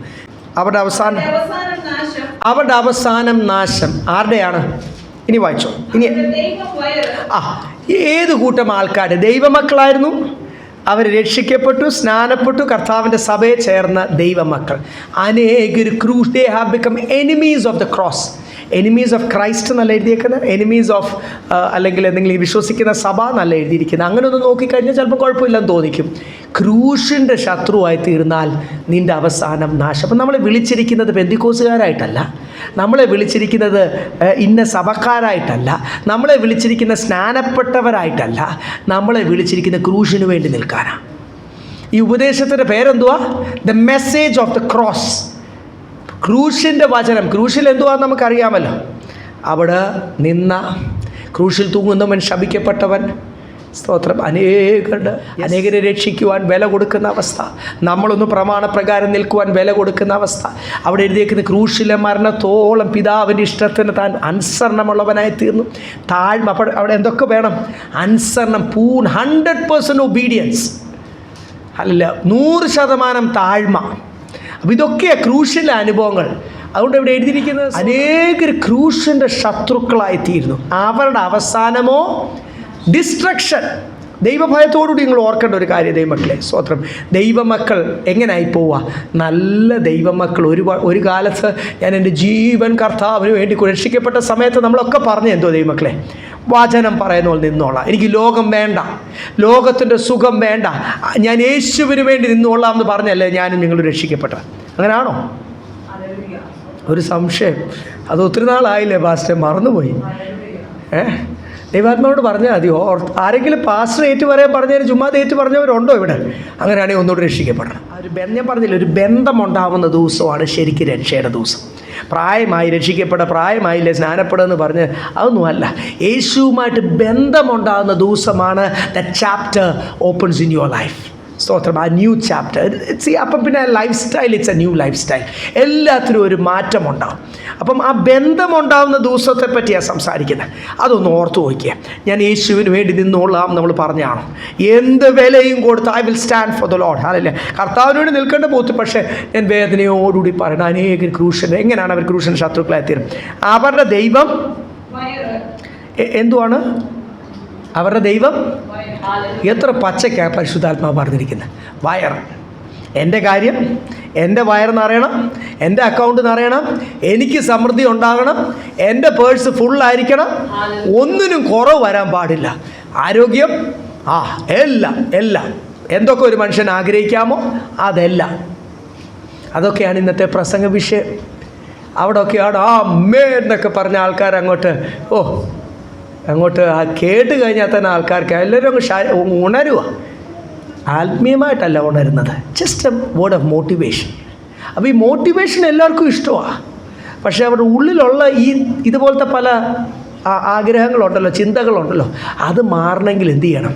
രൂപാന്തരം പ്രാപിക്കണം. ദൈവമക്കളെ, എന്നിലും നിങ്ങളിലും ഒക്കെ ഇതുപോലുള്ള ഓരോ തത്വമസി പോലുള്ള ഓരോ സ്വയനീതികൾ അവിടെ ഇങ്ങനെ ഒതുങ്ങിയിരിപ്പുണ്ട്. ഈ ദിവസങ്ങൾ അതെല്ലാം രൂപാന്തരം പ്രാപിച്ചാലേ പറ്റൂ. എൻ്റെ കഴിവനുസരിച്ചല്ല ഓടുന്നത്, ഞാനല്ല. I don't decide or praise Lord plan my destiny. എൻ്റെ ഭാവി കാര്യങ്ങൾ തീരുമാനിക്കുന്നത് കർത്താവാണ്. ജീവിതം ദൈവസന്നിധിയിൽ ഞാൻ പണ്ടേ സമർപ്പിച്ച ഇവിടെ അനേകരുടെ അവരുടെ ദൈവം എന്തുവാണ്? അവർക്ക് വേണ്ടി സംസാരിക്കുന്നു, അവർക്ക് വേണ്ടി പ്രവർത്തിക്കുന്നു, അവർക്ക് വേണ്ടി ചിന്തിക്കുന്നു. അതേ ഉള്ളൂ അതിൻ്റെ അർത്ഥം. അവർ ദൈവം വയർന്ന് പറഞ്ഞാൽ അവർക്ക് വേണ്ടി സംസാരിക്കുന്നു, അവർക്ക് വേണ്ടി പ്രവർത്തിക്കുന്നു, അവർക്ക് വേണ്ടി ചിന്തിക്കുന്നു, അവരുടെ വിഷയങ്ങൾ പ്രാർത്ഥിക്കുന്നു, അവരുടെ വിഷയങ്ങൾ ഉപവസിക്കുന്നു, അവരുടെ വിഷയങ്ങൾ നടത്തിച്ചെടുക്കുന്നു. Who is he? അങ്ങനെ ഒരു വ്യക്തി സഹോദരനാണെങ്കിലും സഹോദരിയാണെങ്കിലും ബൈബിൾ അനുസരിച്ച് അവരാരാ? ക്രൂശിൻ്റെ അവരുടെ അവസാനം എന്തുവാണ്? ഒരു ഡൗട്ടും വേണ്ട. ഞാനങ്ങനെ തീർന്നാലും അങ്ങനെ തന്നെയാണ്. ഇനി അടുത്തത്, പിന്നെ ദൈവമക്കളുടെ ഒരു വിശുദ്ധി വേർപാടൊക്കെ മറന്നുപോയി. ലോകമനുഷ്യരൊക്കെ എങ്ങനെ ആയിത്തീർന്നു അതുപോലൊക്കെ ഒരുങ്ങുവാൻ, അതുപോലൊക്കെ ആയിത്തീരുവാൻ, അത് ശരിക്കും ഒരു യഥാർത്ഥ ദൈവഭയത്തിൽ ലജ്ജിക്കേണ്ട വിഷയമാണ്. അയ്യോ, ഞാൻ അങ്ങനെ ലൗകികനായി പോകുന്നു, അതൊന്നും ഇപ്പോൾ അവർക്കൊരു വിഷയമല്ല. അതൊക്കെ ഇപ്പോൾ അവർക്കൊരു വലിയ സ്റ്റൈലാണ്. അത് ആ ലൈഫ് സ്റ്റൈലൊക്കെ അവർക്കിപ്പോൾ ഭയങ്കര ഇഷ്ടമാണ്. അങ്ങനെയുള്ളവരെയൊക്കെ ഇമിറ്റേറ്റ് ചെയ്യുവാൻ ലജ്ജയായതിൽ അവർക്ക് എന്ത് ചെയ്യുന്നു? മാനം തോന്നുന്നു. ലജ്ജിക്കേണ്ട വിഷയത്തിലൊക്കെ ദേ ബീങ് പ്രൗഡ് ഓഫ് ഇറ്റ്. അവർ പിന്നെ എന്ത് ചെയ്യുന്നു? ഭൂമിയിലുള്ളതാണ് ചിന്തിക്കുന്നത്. അവരുടെ ദൈവം വയറ്, അവർ ചിന്തിക്കുന്നത് ഇവിടുത്തെ വിഷയങ്ങളാണ്. ഇവിടുത്തെ വിഷയങ്ങളെല്ലാം താൽക്കാലികമാണ്. ആണോ? അതൊന്ന് മനസ്സിലാകാൻ എനിക്ക് ബുദ്ധി തരണമേ എന്നൊന്ന് പ്രാർത്ഥിക്കും. ഈ പരിശുദ്ധാത്മാവ് എന്തിനാ? ഈ ഭൂമിയിലെ വിഷയങ്ങളെല്ലാം താൽക്കാലിക. എൻ്റെ കുടുംബവുമായിട്ടുള്ള ബന്ധം എന്തുവാ? ഒന്ന് പറയാൻ വലിയ പാടാണ്. ഭർത്താവും ഭാര്യയൊക്കെ ഇവിടെ ഇരിക്കുമ്പോൾ എങ്ങനെ പറയും? മക്കളിരിക്കും. എൻ്റെ മക്കളുമായിട്ടുള്ള വിഷയം ബന്ധം എങ്ങനെയാ? ഒന്ന് ഉറക്കെ പറ. It is temporary. ജോലി, സൊസൈറ്റി, റിലേറ്റീവ്സ്, പേരൻസ്, ഈ ബന്ധമല്ല എന്തുവാ? എൻ്റെ ഈ ലോകത്തിലെ ജീവിതം പോലും എന്തുവാ? അതുകൊണ്ട് എന്നെയും സ്നേഹിക്കേണ്ടത് ആരാ? എൻ്റെ ബന്ധം തുടങ്ങിയ ഒരു ദിവസമുണ്ട്. എൻ്റെ യേശുവും ഞാനുമായിട്ടുള്ള ബന്ധം അത് ഈ ലോകത്തിലുമുണ്ട്. ഞാൻ ആഞ്ഞ് പിടിക്കുമല്ലോ, ആഞ്ഞോടുമല്ലേ. യാക്കോബ് ലേഖനം പറഞ്ഞു, draw near to the Lord and he will draw near to you. കർത്താവിനോട് അടുത്ത് കഴിഞ്ഞാൽ കർത്താവ് നിന്നോട് എന്ത് ചെയ്യും? അപ്പോൾ ഈ ബന്ധം അടുത്തുകൊണ്ടിരിക്കുക. ഇത് മധ്യാകാശത്തിലുണ്ട്, ഇത് 1000 ആണ്ട് വാഴ്ചയിലുണ്ട്, ഇത് ന്യായവിധി സമയത്തും പ്രാഗൽഭ്യത്തോട് തല ഉയർത്തി ഞാൻ നിൽക്കും തേജസ്സിൻ്റെ സിംഹാസനത്തിൻ്റെ മുമ്പിൽ. ഇത് നിത്യതയിലുമുണ്ട്. ഞാൻ കർത്താവിൻ്റെ മണവാട്ടിയായി തീരും. ആ ഒരു അഷ്വറൻസ് ഉണ്ടോ? ആഗ്രഹമുണ്ടോ എന്നല്ല ഞാൻ ചോദിക്കുന്നത്. ആഗ്രഹം എല്ലാവർക്കും ഉണ്ട്. അച്ഛന്മാർക്കും ഉണ്ട്, സമുദായക്കാർക്കും ഉണ്ട്, എല്ലാവർക്കും ആഗ്രഹമുണ്ട് കർത്താവിൻ്റെ മണവാട്ടിയായി തീരുവാൻ, സ്വർഗ്ഗത്തിൽ പോകുവാൻ. പക്ഷെ അത് അങ്ങനെ ആയിത്തീരണമെങ്കിൽ ഞാൻ എന്ത് ചെയ്യണം? ഒത്തിരി അതിനു വേണ്ടി പരിശ്രമിക്കണം. I have to try my level best. വേറെ ഒന്നുമല്ല. അതുകൊണ്ട് ദൈവദാസന്മാർ, സങ്കീർത്തനക്കാർ, പഴയ നിയമം പുതിയ നിയമം ഒക്കെ അവർ പറഞ്ഞത് ഒന്നേ എനിക്ക് ആഗ്രഹമുള്ളൂ, എനിക്ക് കർത്താവിനോട് അടുക്കണം. ഒന്നേ എനിക്ക് ആഗ്രഹമുള്ളൂ, എനിക്ക് എൻ്റെ വിളി അനുസരിച്ചൊന്ന് ഒരുക്കണം. എന്നെ ദൈവം ഏൽപ്പിച്ച റെസ്പോൺസിബിലിറ്റീസ്, എനിക്ക് ദൈവം താലന്തുകൾ തന്നിട്ടുണ്ട്. ഇവിടെ ആരെങ്കിലും പാഴായിട്ടുള്ള അവയവങ്ങളുണ്ടോ ദൈവമക്കളെ? നോ. യൂസ്ലെസ് ആയിട്ട് there is no organ in the body of Christ. ഇവിടെ ഇരിക്കുന്ന ഓരോരുത്തർക്കും എൻ്റെ കർത്താവ് എനിക്കും നിങ്ങൾക്കും ഒരുപോലെ താലന്തുകൾ തന്നിട്ടുണ്ട്. ദൈവത്തിന് വേണ്ടി പ്രയോജനപ്പെടാൻ അവസരങ്ങൾ, ഓപ്പർച്യൂണിറ്റീസ്, ദൈവമാ തരുന്നത് ഓപ്പർച്യൂണിറ്റീസ് ദൈവം തന്നിട്ടുണ്ട്. ഇതൊക്കെ അന്ന് സ്ക്രീനിൽ കാണിക്കും. സാംസാ, നിനക്ക് തന്ന അവസരം, നീ അവർ കളിയാക്കും വിചാരിച്ച്, നിന്ദിക്കും വിചാരിച്ച് നീ മിണ്ടാതിരുന്നില്ല. എൻ്റെ എതിരെ സംസാരിക്കുന്ന ദിവസമുണ്ട്. ന്യായവിധി ദിവസത്തിനെല്ലാം കണക്ക് പറഞ്ഞുകൊണ്ട് ഈ നമ്മളെ പൊക്കുന്ന സാംസം വലിയവൻ അല്ലെങ്കിൽ മിടുക്കൻ അതൊന്നും കേൾക്കാൻ ഇരിക്കണ്ട. ഇവരതും പറയും, നമ്മൾ അങ്ങോട്ട് തിരിയുമ്പോൾ അതിൻ്റെ നേരെ ഓപ്പോസിറ്റും പറയും. പക്ഷേ എൻ്റെ കർത്താവ് എന്നെ പറ്റി എന്തു പറയുന്നു? ഹല്ലേലൂയ. നമുക്ക് നമ്മളെ തന്നെ ദൈവസന്നിധിയിൽ സമർപ്പിക്കാം. ഇവിടെ 3 കാര്യങ്ങളാണ്. ലജ്ജയായതിൽ അവർക്ക് മാനം തോന്നുന്നു. സ്തോത്രം. ഹല്ലേലൂയ. സ്തോത്രം. അവരുടെ ദൈവം വയറാണ്. അവർ ലോകത്തിലുള്ളത് ചിന്തിക്കുന്നു. അവരാരാണ്? പെന്തിക്കോസുകാരാണ്, ദൈവമക്കളാണ്. ഇതിൻ്റെ അകത്ത് ദൈവദാസന്മാർ കാണും, ഇതിൻ്റെ അകത്ത് അപ്പോസ്തോലന്മാർ വരെയും കാണും. ലോകത്തിലുള്ളത് ചിന്തിച്ച് ലോകത്തിൽ വലിയവരായി തീരുവാൻ, കൂടുതൽ മനുഷ്യരെ പ്രസാദിപ്പിച്ച് കൂടുതൽ പ്രോഗ്രാം കിട്ടുവാൻ വേണ്ടി അവരുടെ പ്രസംഗ വിഷയമൊക്കെ മാറ്റിവെക്കുന്ന ദൈവദാസന്മാരും ബൈബിൾ ടീച്ചേഴ്സും പ്രവാചകന്മാരും ഒക്കെ കാണും. അവരൊക്കെ നിലവിളിക്കുന്ന ഒരു ദിവസമല്ല. അല്ലേ? വയറല്ല എൻ്റെ ദൈവം. എനിക്ക് വേണ്ടി ചിന്തിക്കുക, സംസാരിക്കാനല്ല ദൈവം എന്നെ വിളിച്ചിരിക്കുന്നത്. ഞാൻ എപ്പോഴെങ്കിലും ഈ ലോകത്തിൻ്റെ വിഷയമായി ഞാൻ ചിന്തിക്കുന്നെങ്കിൽ ഹല്ലേലൂയ, അറിയാതെ ഞാൻ ആരായി തീരുക? ക്രൂശിൻ്റെ ശത്രുവായി തീരുക. ഒരുവൻ ക്രൂശിൻ്റെ ശത്രുവായി തീരുന്നെങ്കിൽ അവൻ ഇച്ചിരി അടി കൊള്ളുമെന്ന് മാത്രമേ ഉള്ളൂ. അവിടെ എന്തു എഴുതിയേക്കുന്നത്? അവരുടെ അവസാനം ഞാനാണോ പറഞ്ഞത്? കർത്താവാണോ പറഞ്ഞത്? അവിടെ ആരും എന്നോട് പിണങ്ങല്ലേ, എൻ്റെ യേശുവാ പറഞ്ഞത്. ആരാണ് നിങ്ങളെ സ്വർഗ്ഗത്തിൽ കൊണ്ടുപോകേണ്ടത്? പാസ്റ്ററിന് അവിടെ റെക്കമെൻഡ് ചെയ്യാൻ പറ്റുമോ? ഇല്ല. പൗലോസ് ലേഖനത്തിലൊക്കെ എഴുതിയിരിക്കും, ഉയരത്തിലുള്ളത് അന്വേഷിപ്പീൻ. നമ്മൾ അന്വേഷിക്കുന്നതാണ് നമുക്ക് കിട്ടുന്നത്. പലരും പറയാറുണ്ട്, നമ്മൾ ഈ വേണ്ട പ്രാർത്ഥിക്കേണ്ട എന്നൊക്കെ പറഞ്ഞു. അവരൊക്കെ ലോകത്തിൻ്റെ വിഷയത്തിന് വേണ്ടി പിടിച്ചു വെച്ച് പ്രാർത്ഥിച്ചു, അവർക്കൊക്കെ കിട്ടി. അപ്പോൾ ആരാണ്? എത്ര പേര് ചോദിച്ചിട്ടുള്ളൊരു ചോദ്യമാണെന്നറിയാം എന്നോട്. അപ്പോൾ ആരാണ്? സാധാരണ നമ്മുടെ ഉള്ളിലും കൊണ്ട് ചിന്തയിടും. അപ്പോൾ ആരാണ് മിടുക്കരും? അല്ല, അവരും വിശ്വാസികൾ, നമ്മൾ വിശ്വാസികൾ. അവർ പിടിച്ചു വെച്ച് പല കാര്യങ്ങൾ പ്രാർത്ഥിച്ചു, നടത്തി, നേടി. എത്ര ദൈവമക്കൾ പറയുന്നു, ഞങ്ങൾ പ്രാർത്ഥിച്ചു, ഉപവസിച്ചു, ഞാൻ എൻ്റെ മക്കൾക്ക് വേണ്ടി നേടി, ഇതിനു വേണ്ടി നേടി, ഞാൻ പല കാര്യങ്ങൾ സാധിച്ചെടുത്തു. ദൈവമക്കളെ, വിവരമില്ലാത്തതുകൊണ്ടും വചനം അറിയാത്തതുകൊണ്ടും വിളി എന്തുവാന്ന് മനസ്സിലാകാത്തതുകൊണ്ടും ജാതികളെ കൊണ്ട് ജഡീകരായി തീരുന്നതുകൊണ്ട് മാത്രം അവരറിയാതെ പറയും. ഞാനങ്ങനെ അവരെ കുറ്റപ്പെടുത്തത്തൊന്നുമില്ല. It is out of their ignorance. അവരുടെ അറിവില്ലായ്മയാണ്. എന്തുവാണ് വിളി, എന്തിനാണ് നമ്മളെ വിളിച്ചതെന്നും ഒന്നും അറിയാത്തവരാണ് ഇങ്ങനെ പറയുന്നത്. ഒരല്പം വചനസത്യവും വചന വെളിപ്പാടും വചന വെളിച്ചവും ഉള്ളിൽ വരുന്ന ഒരു വ്യക്തി ഒരിക്കലും അത് പറയത്തില്ല.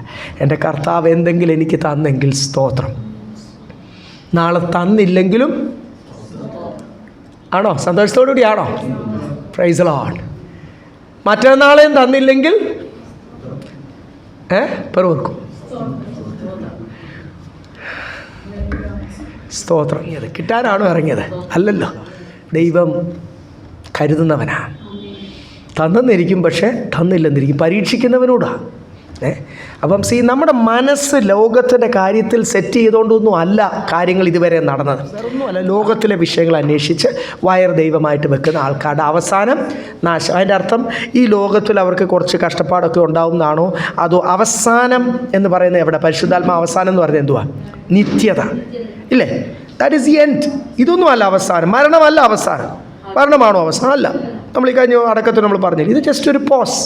തുടരും. ബാക്കി യാത്ര എന്ത് തുടരും. ബാക്കി കാര്യങ്ങളുണ്ടെന്നേ, ഇഷ്ടത്തിന് ശുശ്രൂഷകളും ന്യായവിധിയും പല പല കാര്യങ്ങൾ.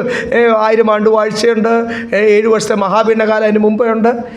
നിത്യതയിൽ കർത്താവിനോട് കൂടി പല വാസസ്ഥലങ്ങളുണ്ട്, വാഴുമ്പോൾ ശുശ്രൂഷയുണ്ട്, രാജാക്കന്മാരുമായിട്ട് പുരോഹിതന്മാരായിട്ട് വാഴുന്ന സമയമുണ്ട്. ഒത്തിരി കാര്യങ്ങൾ ഇനി കിടക്കുന്നേ ഉള്ളൂ. അത് വെച്ച് നോക്കിയാൽ ഇത് അല്പായുസ. ഈ 70-80 വർഷം വളരെ കുറവാണ്. കാര്യം നിത്യത കിടക്കുമല്ലേ. അപ്പോൾ അവരുടെ അവസാനം നാശം എന്ന് പറഞ്ഞാൽ അവരുടെ അവസാനം നരകം. ബിലിയാമിൻ്റെ അവസാനം എന്തുവാ? യൂദാസിൻ്റെ അവസാനം വേദനയുണ്ട്. ശലോമോൻ്റെ അവസാനം പ്രൈസ് ലോർഡ്, ന്യായം വിധിക്കുന്ന കർത്താവാണ്. പക്ഷെ ബൈബിളിൽ നമ്മൾ മനസ്സിലാക്കുന്നത് ഇങ്ങനെ. ഇവരെല്ലാം ഏശാവിൻ്റെ അവസാനം എന്തുവാ? അവരൊന്നും അവരുടെയൊക്കെ മക്കൾ ശപിക്കപ്പെട്ട ജാതികളായി പോയില്ലേ? കർത്താവിൻ്റെ ആ ലിസ്റ്റിലൊന്നും ഇല്ലാതായി പോയില്ലേ? ദൈവം പറഞ്ഞ ആ ലിസ്റ്റിലൊന്നും, എബ്രായ ലേഖനത്തിലാട്ടെ, വംശാവലിയിലാട്ടെ, പഴയ നിയമത്തിലാട്ടെ, അവർ ദൈവത്തിൻ്റെ ജീവൻ്റെ പുസ്തകത്തിൽ നിന്ന് പേരെ പോയി നഷ്ടപ്പെട്ടു പോയില്ലേ? അതുകൊണ്ട് നമ്മളങ്ങനെ ആകല്ല. അനേകർ ക്രൂശൻ്റെ ശത്രുക്കളായി തീരുന്നു എന്ന് ഞാൻ കരഞ്ഞുകൊണ്ട് പറയുന്നു. എന്ന് വെച്ചാൽ അതിൻ്റെ അർത്ഥം എന്തുവാ? കരഞ്ഞുകൊണ്ടാണ് സഭയോട് താൻ ജയിലിലിരുന്ന് എഴുതുക. ഈ കൊച്ചി സഭയോടും താൻ എന്ത് ചെയ്യുക? ആത്മാവിൽ കെഞ്ചുക. പ്ലീസ്, നിങ്ങൾ ഒരിക്കലും ഈ കർത്താവ് തരാത്തതിന് വേണ്ടി പിടിച്ചു വെച്ച് പ്രാർത്ഥിക്കാൻ പോകല്ല. സാധാരണ ഭാഷയിൽ പറഞ്ഞാൽ കർത്താവ് തരാത്തതിന് വേണ്ടി പിടിച്ചു വെച്ച് പ്രാർത്ഥിക്കാൻ കർത്താവിനോട് പറഞ്ഞിട്ടാണോ? കർത്താവ് മറന്നു പോകുമോ? നമ്മളെ നടത്താൻ മറന്നു പോകുമോ? കുഞ്ഞുങ്ങളുടെ ഫീസും നമ്മുടെ വാടകയും നമ്മുടെ നാളത്തെ കാര്യവും ശരീരത്തിൻ്റെ ക്ഷീണവും നമ്മൾ പറഞ്ഞിട്ടാണോ കർത്താവ് ഓർക്കുന്നത്? അപ്പോൾ നമ്മൾ ആരെയാണ് ആദ്യം ഒന്ന് രുചിച്ചറിയേണ്ടത്? കർത്താവിനെ ഒന്ന് അറിയുവാനിടയായിത്തീരട്ടെ. താഴോട്ട് വരുമ്പോൾ അതിൻ്റെ 20ാമത്തെ വാക്യം വായിച്ചു.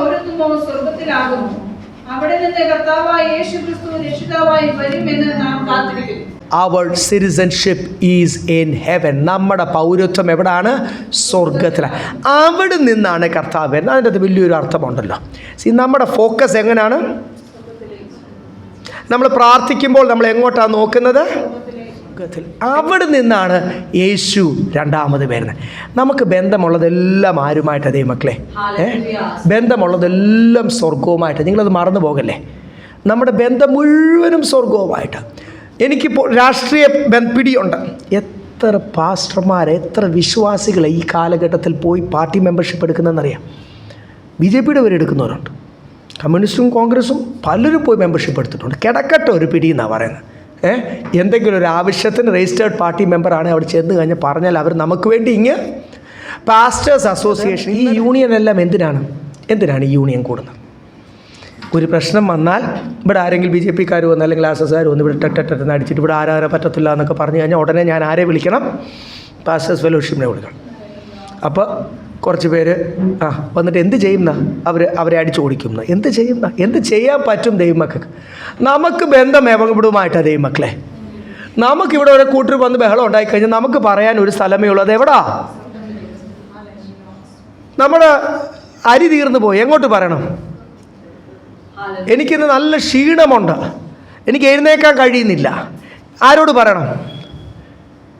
എൻ്റെ കുഞ്ഞുങ്ങളുടെ ഒരു വിഷയമുണ്ട്, സഭയുടെ ഒരു വിഷയമുണ്ട്, ജോലിയുടെ ഒരു വിഷയമുണ്ട്. എങ്ങോട്ട് പറയണം? കാര്യം നമ്മുടെ മെമ്പർഷിപ്പ് എവിടാ? നമ്മുടെ സിറ്റിസൺഷിപ്പ് എവിടാ? ഇനി വായിച്ചോ. നമ്മുടെ പൗരത്വം ആണേ. ഞാൻ പ്രത്യേകം പറയുന്നതിൻ്റെ കാരണം വേറൊന്നും അല്ല, മറന്നു പോകല്ല. നമ്മുടെ സിറ്റിസൺഷിപ്പ്, നമ്മുടെ മെമ്പർഷിപ്പ് ഇവിടെങ്ങും അസോസിയേഷനിലും അല്ല, ഇവിടെങ്ങും ഒന്നിലുമല്ല. നമ്മുടെ മെമ്പർഷിപ്പും സിറ്റിസൺഷിപ്പും ഇറ്റ് ഈസ് ഇൻ ഹെവൻ. നമുക്കാകെപ്പാടെ ബന്ധമുള്ള ഒരു പ്രസ്ഥാനവുമായിട്ട് ഇവിടെ ആർക്കെങ്കിലും ബന്ധമുണ്ടോ? എനിക്കില്ല. പിന്നെ നിങ്ങൾക്ക് എങ്ങനെ വരുന്നത്? ഒരു ബന്ധവുമില്ല, ആരുമായിട്ടും ബന്ധമില്ല. നമുക്ക് ബന്ധമുണ്ടെങ്കിൽ അത് ആരുമായിട്ട് മാത്രമേ ഉള്ളൂ? യേശുവുമായിട്ട്. രക്ഷിക്കപ്പെട്ടപ്പോൾ തുടങ്ങിയ ബന്ധമാണ്. അപ്പം നമ്മുടെ പൗരത്വം സ്വർഗത്തിലാണ്. അവിടെ നിന്ന് കർത്താവായ യേശു രക്ഷിതാവായി വരുമെന്ന് നാം കാത്തിരിക്കുന്നു.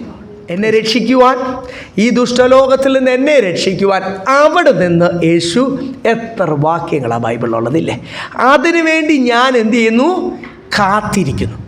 ഒത്തിരി കാര്യങ്ങൾ, ഒരു കാത്തിരിപ്പാണ് ഇവിടെ നടക്കുന്നത്. നമ്മൾ എത്ര പേര് അതിന് വേണ്ടി കാത്തിരിക്കുന്നത്? നമ്മൾ എത്ര പേര് നമ്മുടെ കുഞ്ഞുങ്ങളോടത് പറയുന്നുണ്ട്? ഇന്നലെ ഞാൻ രാത്രിയിൽ കുഞ്ഞുങ്ങളെയൊക്കെ ഒന്ന് ശരിക്കൊന്ന് കുടഞ്ഞു ഉഷാറാക്കി. കാര്യം നാളെ ഞായറാഴ്ചയല്ലേ, സഭായവും അല്ലേ, ഒരു ഒരുക്കം വേണ്ടേ? ഞായറാഴ്ചയാണ് കർത്താവ് നമ്മളോടൊക്കെ, എന്നോട് നിങ്ങളോടൊക്കെ ഇടപെടുന്നത്. ഈ ശുശ്രൂഷിക്കുന്ന എന്നോട് ഇടപെടാതെ ഞാൻ എന്തോ എഴുതി വെച്ചിട്ട് ഇവിടെ വന്ന് ശുശ്രൂഷിക്കുകയൊന്നുമല്ല. രാത്രി മുഴുവൻ ദൈവസന്ധിയിൽ നിന്ന് പ്രാർത്ഥിച്ചിട്ട് 1 മണി വരെ ഇരുന്ന് പ്രാർത്ഥിച്ചിട്ടാണ് ഞാനും വരുന്നത്. രാവിലെ എഴുന്നേറ്റ് പ്രാർത്ഥിക്കും. നമ്മളെല്ലാവരും ഒന്നിച്ച് ദൈവം നമ്മളോട് ഇടപെടുമ്പോൾ നമുക്കൊരൊറ്റ കാര്യമുള്ളൂ. നമ്മൾ ഓരോ ഞായറാഴ്ചയും അല്ലെങ്കിൽ ഓരോ ആരാധന ദിവസവും ഓരോ പ്രാർത്ഥന ദിവസവും വരുമ്പോഴാണ് ഞാൻ പറഞ്ഞില്ല, ടൈപ്പ് റൈറ്റർ മാറിപ്പോകുന്ന പോലെ ലോകത്തിലായിരിക്കുന്ന എന്നെ, ഈ ജഡത്തിനെ ലോകത്തിലേക്ക് അറിയാതെ ഇറങ്ങിപ്പോയ എന്നെ ഞാൻ പിടിച്ചെന്ത് ചെയ്യും? ദൈവസന്ധിയിലേക്ക് കൊണ്ടുവരും. ടൈപ്പ് റൈറ്റർ അങ്ങനല്ലേ? അപ്പം അതിങ്ങനെ അടിച്ചടിച്ചടിച്ചടിച്ച് അങ്ങ് അറ്റത്ത് പോകും. പിടിച്ചിട്ട് നമ്മൾ എന്ത് ചെയ്യും? ഹാൻഡിൽ പിടിച്ചിട്ട് തിരിച്ച് ഞായറാഴ്ച എന്തുവാ നടക്കുന്നത് ശരിക്കും? അതുകൊണ്ടാണ് വളരെ ഒരുക്കത്തിൽ കർത്താവ് എന്നോട് എന്ത് സംസാരിച്ചാൽ ഞാനത് അനുസരിക്കും. ആ ഒരു ഒരുക്കത്തോടുകൂടി ഞാൻ വരുന്നത്. അപ്പം നമ്മുടെ പൗരത്വം സ്വർഗത്തിൽ നിന്ന്, അവിടെ നിന്ന് യേശു വരും എന്നെ രക്ഷിക്കാൻ. അതിനു വേണ്ടി ഞാൻ കാത്തിരിക്കുന്നു. മനസ്സിലായോ? ഇതൊന്നും മനസ്സിലാകാത്ത കൂട്ടരാണ് എത്ര പ്രത്യാശയെപ്പറ്റിയും എത്ര ന്യായവിധിയെപ്പറ്റിയും എത്ര ന്യായവിധി ദിവസത്തെപ്പറ്റി ശുശ്രൂഷിച്ചാലും ഇതൊന്നും എനിക്കൊരു വിഷയമല്ല, എനിക്കെൻ്റെ കാര്യം നടക്കണം. അങ്ങനെയുള്ള കൂട്ടരാണ് ഇവിടെ തൊട്ട് മേലത്തെ വാക്യത്തിൽ എഴുതിയേക്കുന്നത്. അവരുടെ വയറാണ് അവരുടെ ദൈവം, ലജ്ജായതിൽ മാനം തോന്നും, അവരന്വേഷിക്കുന്ന ലോകത്തിലാണ്. അവരോട് പറഞ്ഞിട്ട് ഒരു കാര്യവുമില്ല. ഇനി എൻ്റെ കുടുംബങ്ങളിൽ ആരെങ്കിലും ഉണ്ടെങ്കിലും, ഇനി സഭയിൽ ആരെങ്കിലും ഉണ്ടെങ്കിലും, ഇനി ഞാൻ എവിടെയൊക്കെ വചനം പഠിപ്പിക്കാൻ ദൈവം എന്നെ അയക്കുന്നു അവിടെയൊക്കെ ഇങ്ങനത്തെ ആരെങ്കിലും ഉണ്ടെങ്കിലും, ഇനി പാസ്റ്റർമാർ, എൻ്റെ സ്നേഹിതരായ ദൈവദാസന്മാർ, എനിക്കവരെ ഒന്ന് ചില സ്നേഹമുള്ളപ്പോഴൊക്കെ ഞാൻ എന്ത് ചെയ്യും? ചിലരൊക്കെ ഇങ്ങനെ പിടിച്ച് കുലുക്കിയിട്ടുണ്ട്, ശരിക്കും ചെയ്തിട്ടുണ്ട്. അങ്ങനെയൊക്കെ എനിക്ക് ചെയ്യാൻ പറ്റും. സ്നേഹം അടുപ്പമുള്ളവർ മാത്രമേ എനിക്ക് ചെയ്യാൻ പറ്റുമേ. അപ്പം അങ്ങനെയൊക്കെ അല്ല ഒന്ന് കെട്ടിപ്പിടിച്ച് എന്തുവാ സഹോദര പറ്റിയത്, എന്തുവാ സഹോദരി പറ്റിയതെന്നൊക്കെ എനിക്കൊന്ന് ഉറക്കെ ചോദിച്ചൊന്ന് ഉണർത്താൻ പറ്റും. അതിൽ കൂടുതലൊന്നും എനിക്ക് പറ്റത്തില്ല. എനിക്ക് നിങ്ങളെ അടിക്കാനൊന്നും പറ്റത്തില്ല. അപ്പം എനിക്ക് ലിമിറ്റേഷൻസ് ഉണ്ട്. ഞാൻ ആദ്യം ഉണർന്നിരിക്കണം, ഞാൻ ആദ്യം പ്രത്യാശയോടും ഇരിക്കണം. എൻ്റെ ഫോക്കസ് മാറിപ്പോകാൻ പാടില്ല. എന്നിട്ട് നമ്മളൊക്കെ ഓരോരുത്തരും അങ്ങോട്ടും ഇങ്ങോട്ടും ഈ വാക്കുകൾ പറഞ്ഞ് അന്യോന്യം പ്രബോധിപ്പിച്ചാൽ ബലപ്പെടുത്തണം, എൻകറേജ് ചെയ്യണം എന്ന് പറഞ്ഞാൽ ഏത് വാക്കുകൾ പറഞ്ഞാണ് ഈ എൻകറേജ് ചെയ്യേണ്ടത്? ഈ വാക്കുകൾ. എൻ്റെ പൗരത്വം സ്വർഗത്തിലാണ്. അവിടെ നിന്ന് യേശു വരും എന്നെ രക്ഷിക്കാൻ. ഞാൻ അതിനു വേണ്ടി കാത്തിരിക്കുന്നു. എത്രത്തോളം കാത്തിരിപ്പായിരിക്കും. റോമാലേഖനത്തിൽ നമുക്കറിയാവുന്ന വാക്യമാണ്. ഒന്ന് വായിച്ചാൽ 8-ാമത്തെ അധ്യായം അതിൻ്റെ 19 കഴിഞ്ഞ 22, 23 വായിച്ചോ. റോമൻസ് 8:19, അത് കഴിഞ്ഞ് 22. സൃഷ്ടി ദൈവപുത്രന്മാരുടെ വെളിപ്പാടിനെ ആകാംക്ഷയോടെ കാത്തിരിക്കുന്നു. സൃഷ്ടി ദ്രവത്വത്തിന്റെ ദാസ്യത്തിൽ നിന്ന് വിടുതലും ദൈവം അപ്പയുടെ തേജസ്സാകുന്ന സ്വാതന്ത്ര്യവും പ്രാപിക്കും. 22 സർവ്വസൃഷ്ടിയും ഇന്ന് വരെ ഒരുപോലെ ഞരങ്ങി ഈറ്റുനോവോടിരിക്കുന്നു എന്ന് നാം അറിയുന്നുവല്ലോ. സർവ്വസൃഷ്ടിയും, നിങ്ങളത് പിന്നീടൊന്ന് വീട്ടിൽ ചെന്നിട്ടൊന്ന് വായിച്ചോ. അതിൻ്റെ ആ കാത്തിരിപ്പിൻ്റെ മഹത്വം അവിടെ എഴുതിയേക്കുന്നത്. എല്ലാ സൃഷ്ടിയും എൻ്റെ യേശുവിൻ്റെ വരവിന് വേണ്ടി. കാരണം ഞാൻ പറഞ്ഞില്ലേ, ഓരോ ജീവികൾക്കും വേണ്ട പോലെ ഔട്ട്പുട്ടില്ല, ഒന്നും പറ്റുന്നില്ല. കാരണം ഈ ലോകത്തിൻ്റെ ഒരു ശക്തി അതിനെല്ലാം എന്ത് ചെയ്യുക? ഒതുക്കി നിർത്തിയിരിക്കുക. അപ്പം നമുക്കത് മനസ്സിലാകുന്നില്ല, നമുക്കും പറ്റുന്നില്ല. നമുക്കൊരിക്കൽ തേജസ്സോടുകൂടി ആത്മാവിൽ ഫ്രീഡം ഉണ്ടായിരുന്ന തേജസ്സിൻ്റെ ശരീരം വഹിച്ച ഒരു സമയമുണ്ട്. ഇപ്പം അത് പറ്റുമോ? ശരീരത്തിൻ്റെ ക്ഷീണങ്ങൾ എന്നെ ലിമിറ്റ് ചെയ്യുന്നു. ഈ സകല സൃഷ്ടിയും ഈറ്റുനോവോടുകൂടി കാത്തിരിക്കുന്ന ഒരു കാര്യമുണ്ട്. യേശു വരുമ്പോൾ ഈ എൻ്റെ ശരീരത്തെ പിടിച്ച് ഒതുക്കുന്ന ഒരു പിശാചുണ്ട്. ആ പിശാചിനെയും ആ സൈന്യത്തെയും കൂടി അഗാധ കൂപത്തിലേക്ക് പിടിച്ചിടുമ്പോൾ 1000 ആണ്ട് വാഴ്ചയിൽ നമ്മൾ എന്ത് ചെയ്യും? ഈ ശരീരത്തിൽ തന്നെ അന്ന് ഇവിടെ ലോകത്തിലുള്ളവരെല്ലാം ജീവൻ പ്രാപിക്കും. അപ്പം സകല സൃഷ്ടിയും ഈറ്റുനോവോടുകൂടി കാത്തിരിക്കുന്നു. ഈറ്റുനോവെന്ന് പറഞ്ഞാൽ നിങ്ങൾക്ക് അറിയാമല്ലോ, ഒരു പ്രസവ വേദന അനുഭവിക്കുന്ന അതിൻ്റെ അവസാനത്തെ ആ വേദനയുടെ ആ നിങ്ങൾക്ക് വേവ്സ് അറിയാമല്ലോ.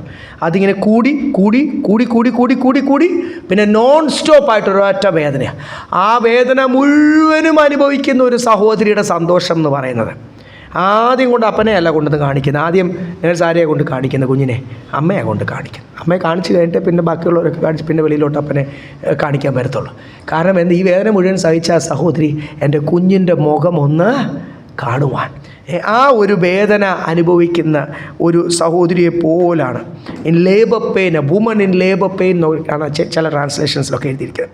ഒരു സഹോദരി 9 മാസം 9 ദിവസവും കാത്തിരിക്കുന്ന ആ കുഞ്ഞിൻ്റെ മുഖം കാണുന്ന, കുഞ്ഞിനെ കാണുന്ന ഒരു നിമിഷത്തിന് വേണ്ടിയാണെങ്കിൽ നമ്മൾ ഈ രക്ഷിക്കപ്പെട്ടപ്പം തൊട്ട് കാത്തിരിക്കുന്നത് എന്തിനാ ദൈവമക്കളെ? ഞാനിപ്പോൾ ഈ വിഷയമൊക്കെ അങ്ങോട്ട് വിടാം. ഞാൻ ഈ വിഷയം ശുശ്രൂഷിച്ചേ ഇല്ലയെന്ന് വെച്ചോ, മൈക്ക് നിങ്ങളുടെ കയ്യിൽ തന്നാൽ കാത്തിരിക്കുന്നത് എന്തിനു വേണ്ടിയാന്ന് പറഞ്ഞാൽ മാനസികമായിട്ട് നിങ്ങൾ എന്ത് പറഞ്ഞു പോകും?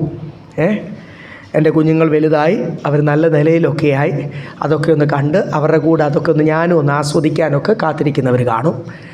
എൻ്റെ ബിസിനസ് ഒന്ന് വർദ്ധിച്ച്, അല്ലെങ്കിൽ എൻ്റെ ജോലിയിൽ പ്രമോഷൻ കിട്ടി, അല്ലെങ്കിൽ ഇപ്പോഴുള്ള വരുമാനം, അല്ലെ വീട്, വണ്ടി, ഓരോ വിഷയം ആൾക്കാർ ജാതികളെപ്പോലെ നമ്മളും അറിയാതെ ജഡത്തിൽ ജീവിക്കുന്നതുകൊണ്ട് പറഞ്ഞു പോകും. അതിനായിരിക്കല്ലേ നമ്മുടെ കാത്തിരിപ്പ്. കർത്താവ് തന്നാൽ തന്നു. വീട് എന്തിനാ ദൈവമക്കളെ? മഴ വെയിൽ കൊള്ളാതിരിക്കാൻ, അത്രയേ ഉള്ളൂ. വണ്ടി എന്തിനാ?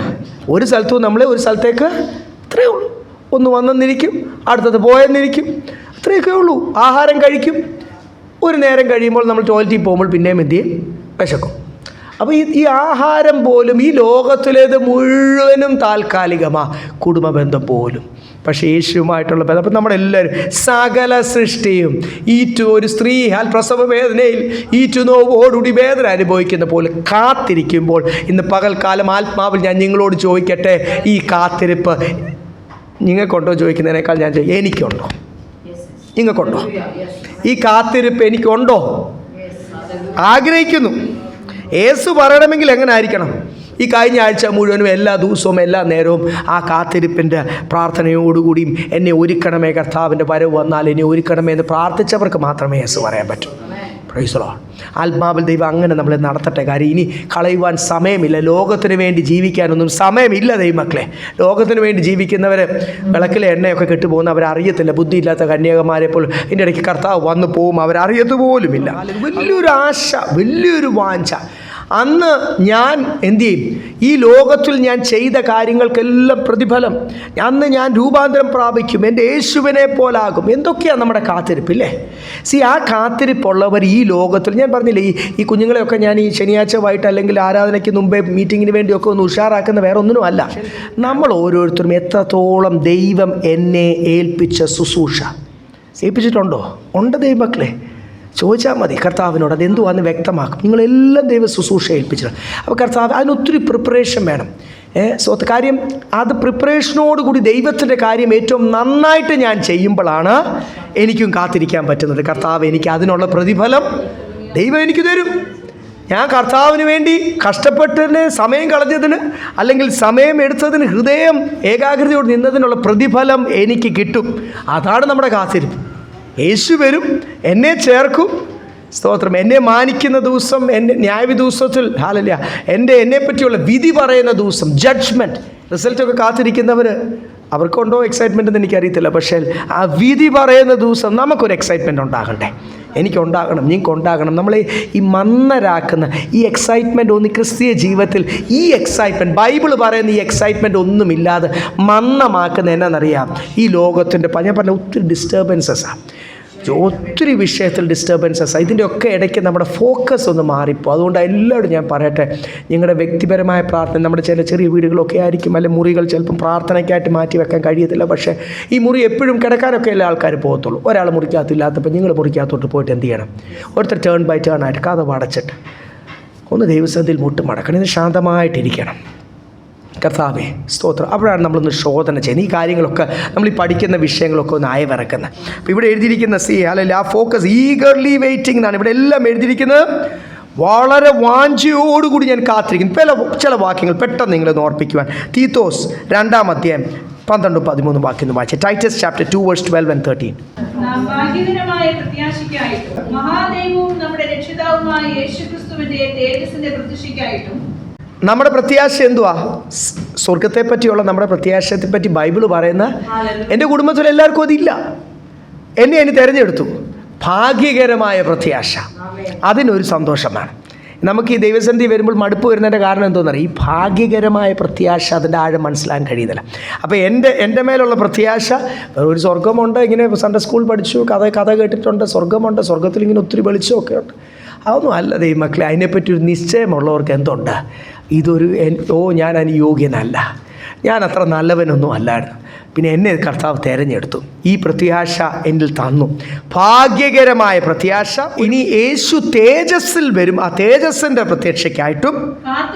അപ്പം ഭാഗ്യകരമായ പ്രത്യാശ, യേശു വരുമ്പോൾ തേജസ്സിൻ്റെ പ്രത്യാശ, അതിനുവേണ്ടി ഞാൻ കാത്തുകൊണ്ട് ഭക്തിയുടെ പ്രപഞ്ചമോഹങ്ങളും വർജിച്ചിട്ട് ഈ ലോകത്തിൽ സുബോധത്തോടും നീതിയോടും ദൈവഭക്തിയോടും കൂടെ ജീവിച്ചു പോരേണ്ടതിന് നമ്മെ ശിക്ഷിച്ചു വളർത്തും. ഒത്തിരി ആഴം ഇതിലുണ്ട്, അതിലേക്ക് ഞാൻ കടന്നു പോകുന്നില്ല. നല്ല ഒന്നാം തരം ഒരു വേഴ്സാണ്, നല്ല ഒന്നാം തരം ഡെപ്ത് ഉള്ള ഒരു വേഴ്സാണ്. അതുകൊണ്ട് ഞാൻ സുബോധമുള്ളവനായി ഇടയ്ക്കിടയ്ക്ക് ഈ എല്ലാവരും ചെയ്യുന്നു, എൻ്റെ ലോകത്തിന് വേണ്ടി എൻ്റെ കാര്യം, എൻ്റെ ഫോക്കസ് പണം ഉണ്ടാക്കണം.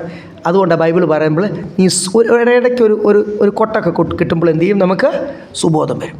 അപ്പോൾ സുബോധമുള്ളവരായി ദൈവം നമ്മൾ ഇടയ്ക്കിടയ്ക്ക് ഈ ഉണർത്താനൊന്ന് ബാലശിക്ഷയൊക്കെ തരുന്നത്. അപ്പം ബൈബിൾ തരുന്നേക്കുന്ന ഈ എല്ലാവരും ഈ ലോകത്തിനു വേണ്ടി ജീവിക്കുമ്പോൾ നിങ്ങൾ എന്ത് ചെയ്യണം? ഭാഗ്യകരമായ പ്രത്യാശ, കർത്താവ് തേജസ്സിൽ വരുന്നു, ഇത് മനസ്സിലാക്കി സുബോധമുള്ളവരായി നിങ്ങൾ എന്ത് ചെയ്യണം? പ്രപഞ്ചമോഹം, ലോകസ്നേഹം, ഇതെല്ലാം അങ്ങോട്ട് വർജിക്കണം. ഭക്തിയുടെ ഹോളിനെസ്, ദൈവത്തെ ഭയം, വിശുദ്ധിയുടെ നേരെ ഓപ്പോസിറ്റാണ് ഈ ലോകത്തിൻ്റെ വിഷയങ്ങളെല്ലാം. പരിശുദ്ധാത്മാവിൻ്റെ ഭാഷയിൽ എന്തുവാണ്? ഭക്തിക്ക് വിരോധമായി നിൽക്കുന്ന ഭക്തികേടും പ്രപഞ്ചമോഹം എന്ന് വെച്ചാൽ ലോകസ്നേഹമൊക്കെ അങ്ങോട്ട് വർജിച്ചിട്ട്. ഇതൊരു ഡയറ്റാണ്. ഈ ക്രിസ്ത്യ ജീവിതത്തിൽ എന്ത് ചെയ്യണം? വേണ്ട, എനിക്ക് വർജിക്കണം. വർജിച്ചിട്ട് ഈ ലോകത്തിൽ സുബോധത്തോടും നീതിയോടും ദൈവഭക്തിയോടും കൂടെ ജീവിച്ചു പോരേണ്ടതിന് അത് നമ്മെ ശിക്ഷിച്ചു വളർത്തുന്നു. സ്തോത്രം ദൈവമക്കളെ. പത്രോസിൻ്റെ ലേഖനത്തിലും കൊരിന്ത്യർ ലേഖനത്തിലും എല്ലായിടത്തും എഴുതിയിട്ടുണ്ട്. പത്രോസിൻ്റെ ലേഖനത്തിൽ പെട്ടെന്ന് വായിക്കാം. 2 പത്രോസ് 3:11 വായിച്ചാട്ട്. ഇവയൊക്കെ അഴിവാനുള്ളതായിരിക്കാൻ ആകാശം ചുറ്റഴിവാനും മൂലപദാർത്ഥങ്ങൾ വെന്തുരുക്കുവാനുമുള്ള ദൈവ ദിവസത്തിന്റെ വരവ് കാത്തിരുന്നു ബന്ധപ്പെടുത്തിയും കൊണ്ട് നിങ്ങൾ എത്ര വിശുദ്ധ ജീവനവും. ഈ ലോകത്തിൽ കാണുന്നവരെല്ലാം അഴുകിപ്പോവും, അഴിയാനുള്ളതാ, നശിച്ചു പോവും, എവറിത്തിങ് വിൽ മെൽറ്റ് അവേ, ഉരുകിപ്പോവും, അഴുകിപ്പോവും, ഇല്ലാതായിപ്പോവും. ഈ കാണുന്നത് മുഴുവൻ, നമ്മളൊക്കെ ഭവനങ്ങൾ പണിയുന്നവരുണ്ടായിരിക്കും, പണിതവരുണ്ടായിരിക്കും, നല്ല സന്തോഷത്തോടെ താമസിക്കുന്നവരുണ്ടായിരിക്കും. ഇപ്പോൾ നമ്മൾ ഈ പ്രാർത്ഥിക്കുന്ന ഈ ഹോളും 5 വർഷം കഴിഞ്ഞതേ ഉള്ളൂ, പുതിയ ബിൽഡിങ്ങാണ്. ഇതും അഴുകിപ്പോവും, നമ്മുടെ ഭവനവും എന്ത് ചെയ്യും? അഴുകിപ്പോവും. നിങ്ങൾക്കറിയാമോ ഈ സെപ്റ്റംബർ 9/11 അല്ലെങ്കിൽ ആ ഒരു സംഭവത്തിൽ ബിൻ ലാഡൻ ചെയ്ത കാര്യം? ആ ചൂടോടുകൂടി ഇത്ര ഏവിയേഷൻ സ്പിരിറ്റുള്ള ആ ട്വിൻ ടവറിൻ്റെ അകത്തോട്ട് കൊണ്ട് ഇടിച്ച് നിർത്തിയപ്പോൾ അതിൻ്റെ അകത്ത് പ്രത്യേക മെറ്റൽ റോഡ്സ് എർത്ത് ക്വേക്ക് റെസിസ്റ്റൻ്റായിട്ട് അതിന് നിർത്താൻ വേണ്ടി അത് മുഴുവനും ആ ഇരുമ്പ് അല്ലെങ്കിൽ ആ ഹാർഡ് ആൻഡ് സ്റ്റീൽ അവിടെ ഇരുന്ന് ഉരുകിപ്പോയെന്നാണ് പറഞ്ഞത്. എന്നിട്ടാണ് ആ ബിൽഡിംഗ് താഴെ പോയത്. കാര്യം ആ സ്റ്റീൽ നിൽക്കുന്നിടത്തോളം ബിൽഡിംഗ് വീഴത്തില്ല. അപ്പം താൻ ഒരു ബേസിക്കലി താൻ പഠിക്കാൻ യൂണിവേഴ്സിറ്റിയിൽ പോയവനാണ്. അപ്പോൾ തനിക്ക് ബുദ്ധിയുണ്ട്, താൻ പിശാച് കൊടുത്ത ബുദ്ധിയോട് ചേർത്തിട്ട് താൻ ചിന്തിച്ച് പ്ലാൻ ചെയ്ത സംഭവം. അല്ലാതൊന്നും ആ ബിൽഡിംഗ് എന്ത് ചെയ്യാൻ പറ്റത്തില്ല, താഴെ എടുത്താൻ പറ്റത്തില്ല. ദൈവം ഓരോ ക്രോധകലശം ഒഴിക്കുമ്പോൾ ബൗൾസ് ഓഫ് റാത്ത് 7 വർഷത്തെ മഹാപീഡന കാലത്ത് ഈ ഭൂമിയിൽ ഒരു പണിയും കാണത്തില്ല. അപ്പം നമ്മൾ ഈ കൂടുതലും കരുതുകയും ചിന്തിക്കുകയും ചെയ്യുന്ന ഈ ഭൂമിയിലെ പണികളെല്ലാം ഞാൻ കരുതി വെക്കുന്ന എൻ്റെ കരുതൽ പോലും എന്തായിത്തീരും? ഇത് അഴുകിപ്പോകുന്ന, ഇത് ഇല്ലാതായി പോകുന്ന ഒരു ദിവസം വരും, ഒരു കാലം വരുമെന്ന് നിങ്ങൾ എന്ത് ചെയ്യണം? മനസ്സിലാക്കിക്കൊണ്ട് ഇവിടെ കിടന്ന് ഒത്തിരി ലോകത്തിന് വേണ്ടി അങ്ങോട്ട് ജീവിക്കണ്ട. ഇതെല്ലാം ഞാൻ ഈ ലോകത്തിൽ മുഴുവൻ ഇൻവെസ്റ്റ് ചെയ്തിട്ട് അവസാനം ഞാൻ ഈ ഓട്ടത്തിൻ്റെ ഇടയ്ക്ക് കർത്താവും ഞാനുമായിട്ടുള്ള ബന്ധം, അല്ലെങ്കിൽ ബന്ധം എന്ന് പറഞ്ഞാൽ ഞാൻ എൻ്റെ വിളി അനുസരിച്ച് വിശ്വസ്തനായി തീർന്നില്ലെങ്കിൽ കാഹളൂന്നുമ്പോൾ ഞാൻ എടുക്കപ്പെടാതിരിക്കുക. അതുകൊണ്ട് വചനം വ്യക്തമായിട്ട് ഞാൻ പറഞ്ഞില്ലേ, പത്രോസിൻ്റെ ലേഖനത്തിലും അപ്പോസ്തലൻ ഓർപ്പിക്കുക, ഇവിടെ എല്ലാം അഴുകിപ്പോകുമെന്ന് മനസ്സിലായിക്കൊണ്ട് നിങ്ങൾ എന്തോ ചെയ്യണം? നിങ്ങൾ ബന്ധപ്പെട്ട് കാത്തിരിക്കണം. അപ്പോൾ ഞാൻ പറഞ്ഞില്ലേ, വചനം മുഴുവനും കാത്തിരിക്കുക. എബ്രായ 9:28 വാക്യം. ക്രിസ്തുവും അങ്ങനെ തന്നെ അനേകരുടെ പാപങ്ങളെ ചുമപ്പാൻ ഒരിക്കൽ അർപ്പിക്കപ്പെട്ട് തനിക്കായി കാത്തു നിൽക്കുന്നവരുടെ രക്ഷയ്ക്കായി അവൻ പാപം കൂടാതെ രണ്ടാമതും പ്രത്യക്ഷനാകും. ആർക്ക് വേണ്ടിയാ വരുന്നത്?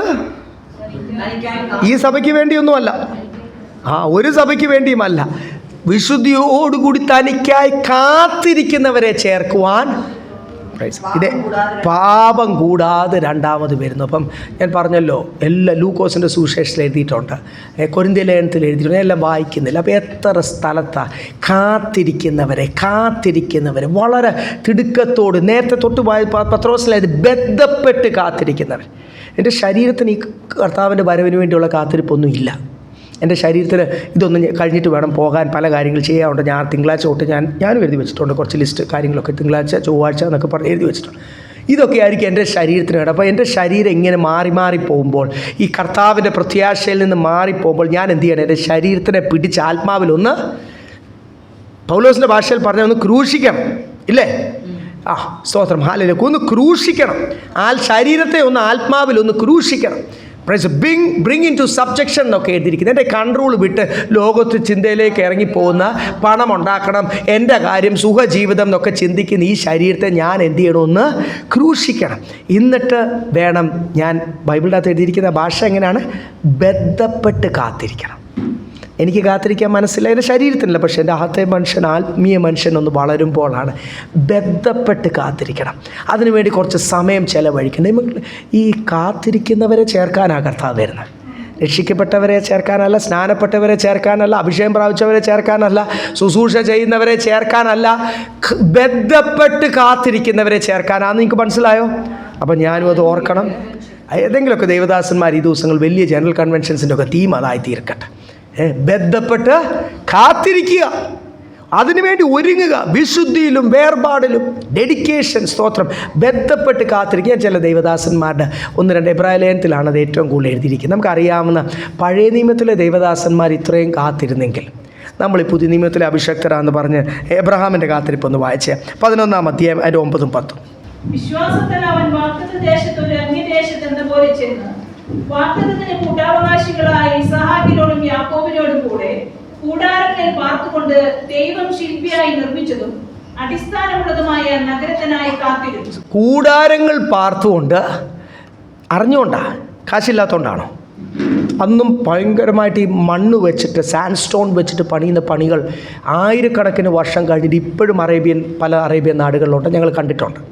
അപ്പോൾ അവിടെ സാൻഡ് സ്റ്റോണിൻ്റെ പണിയാണ് ചെയ്യുന്നത്, അതേ അവിടെ നിൽക്കത്തുള്ളൂ. അത് വർഷങ്ങൾ, ആയിരക്കണക്കിന്, 100 വർഷങ്ങൾ ആ പണികളൊക്കെ നിൽക്കും. എബ്രഹാമിന് അങ്ങനെ ഒരു ബംഗ്ലാവ് പണിയുവാൻ, കൊട്ടാരം പോലെ പണിയുവാൻ രാജാക്കന്മാരാണ് തൻ്റെ കൂട്ടുകാർ.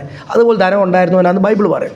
പണിയുവാൻ പറ്റാത്തതുകൊണ്ടാണോ? അല്ല, മക്കളും കൊച്ചുമക്കളുമായിട്ട് അറിഞ്ഞുകൊണ്ട് കൂടാരങ്ങൾ പാർക്കും. കാര്യം, ചെറിയ ക്ഷീണമൊക്കെ വരുമ്പോൾ കുഞ്ഞുങ്ങളോട് പറയും, നമ്മളിവിടെ അധികം മനസ്സ് വെക്കണ്ട. ആദ്യം ഇത് എവിടെയാണ് വേണ്ടത്? കുടുംബത്തിലാണ് വേണ്ടതില്ലേ? ആദ്യം ഇത് മക്കളോടും കൊച്ചുമക്കളോടും പറയുവാനുള്ള ഒരു അഭിഷേകവും പ്രാഗൽഭ്യവും വേണം. എൻ്റെ ജീവിതത്തിലുണ്ടെങ്കിൽ എനിക്ക് ഇവരോട് പറയാൻ പറ്റുള്ളൂ, അല്ലെങ്കിൽ അവരെ ഉടനെ തിരിച്ച് പറയത്തില്ല. പപ്പ വലിയ കാര്യമൊക്കെ പറയുന്നിട്ട് എല്ലാ മക്കളും തിരിച്ച് പറയും, വലിയ കാര്യമൊക്കെ പറയും. പക്ഷേ ജീവിതത്തിൽ ഈ ഡെഡിക്കേഷനൊന്നും ഞങ്ങൾ കാണുന്നില്ലല്ലോ. അപ്പോൾ ആദ്യം ഡെഡിക്കേഷൻ ആരുടെ ജീവിതത്തിൽ വേണം?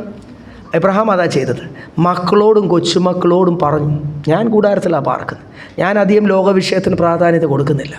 എന്നിട്ട് മക്കളോടും അതുകൊണ്ടാണ് എബ്രഹാം, ഇസാക്ക്, യാക്കോബ് ഒക്കെ ശക്തരായി തീർന്നത്. ദൈവം തന്നെ എങ്ങനെ അറിയപ്പെട്ടു? എബ്രഹാമിൻ്റെയും ഇസാക്കിൻ്റെയും യാക്കോബിൻ്റെയും. ഇസാക്കിനോടും യാക്കോബിനോടും ചോദിച്ചാൽ പറയും, ചെറിയ പ്രായത്തിലൊക്കെ എനിക്ക് ഭയങ്കര ദേഷ്യമായിരുന്നു അപ്പനോട്. കൊട്ടാരം പണിയാൻ കാശുണ്ടായിട്ട് ഞങ്ങൾക്ക് ഈ രാത്രി ഞങ്ങൾ പേടിച്ച് കിടക്കണം. കൊടുങ്കാറ്റ് നിങ്ങൾക്കറിയാം, എടുത്തോണ്ട് പോകും കൊടുങ്കാറ്റ്. ഇതിനെ കാറ്റ് വന്ന് എടുത്ത് ചുഴലിക്കാറ്റ് പോലും വന്ന് എടുത്തിട്ട് ഈ മലയെ എവിടെ കൊണ്ടുപോകും? വേറൊരു സ്ഥലത്ത് കൊണ്ടുവെക്കും. സാൻഡ് ഡ്യൂൺ എന്നതിന് പറയുന്നത് മരുഭൂമിയിലെ പ്രതിഭാസം സ്ഥിരം നടക്കുന്ന കാര്യം. ഞാൻ കളിച്ചുകൊണ്ടിരുന്ന വർഷങ്ങളായിട്ട് എനിക്ക് ഒത്തിരി അറ്റാച്ച്മെൻ്റ് ഉണ്ടായിരുന്നു. ഞാനും എൻ്റെ പെങ്ങന്മാരും ഒക്കെ കഷ്ടപ്പെട്ട് ഞങ്ങൾ മണലിൽ കൂടെ നടക്കാൻ വലിയ കാല് താന്നു പോകും, മണ്ട വരെയും കയറും. എന്നിട്ട് നമുക്ക് സമർസോൾട്ട് ചെയ്യാം, ഉരുളാം, മുഴുവൻ താഴെ. ഇതാ നിങ്ങൾ കണ്ടു കാണുമല്ലോ, ഈ വണ്ടിയൊക്കെ ഓടിച്ച് ഇടിച്ച് മേളിൽ കയറ്റുന്നത്. ഞങ്ങൾ ഒരു സ്ഥലത്ത് കളിക്കുന്നു, ഒരു സ്ഥലത്ത് സ്ഥിരം ഈ അറബികൾ 4 വീൽ ജീപ്പ് ഓടിച്ച് മേളിൽ കയറ്റുന്നത്. ആ സാൻഡ് ഡ്യൂൺ അത്രയും വലിയൊരു ഹിൽ, ഒരു കുന്ന്. പിന്നെ അത് കണ്ടില്ല, അത് അവിടുന്ന് എടുത്തുകൊണ്ട് പോയി മണൽ. അപ്പം ഇങ്ങനെ കൊടുങ്കാറ്റുള്ള മരുഭൂമിയിൽ പേടിച്ചാണ് ഇസാക്കും യാക്കോബും ഒക്കെ കൊച്ചിലേക്ക് കഴിഞ്ഞത്. എന്തുകൊണ്ട് എന്ന് ഞങ്ങളുടെ അപ്പൻ ഞങ്ങളോട് പറയും. നമുക്ക് സ്ഥിരതയുള്ള, ഉറപ്പുള്ള ഇതിന് അടിസ്ഥാനമില്ല. ഇത് കുറച്ച് കുറ്റി അടിച്ചിരിക്കുക, കുറ്റിയും പറിച്ചുകൊണ്ട് ചിലപ്പം കാറ്റ് പോയെന്നിരിക്കും.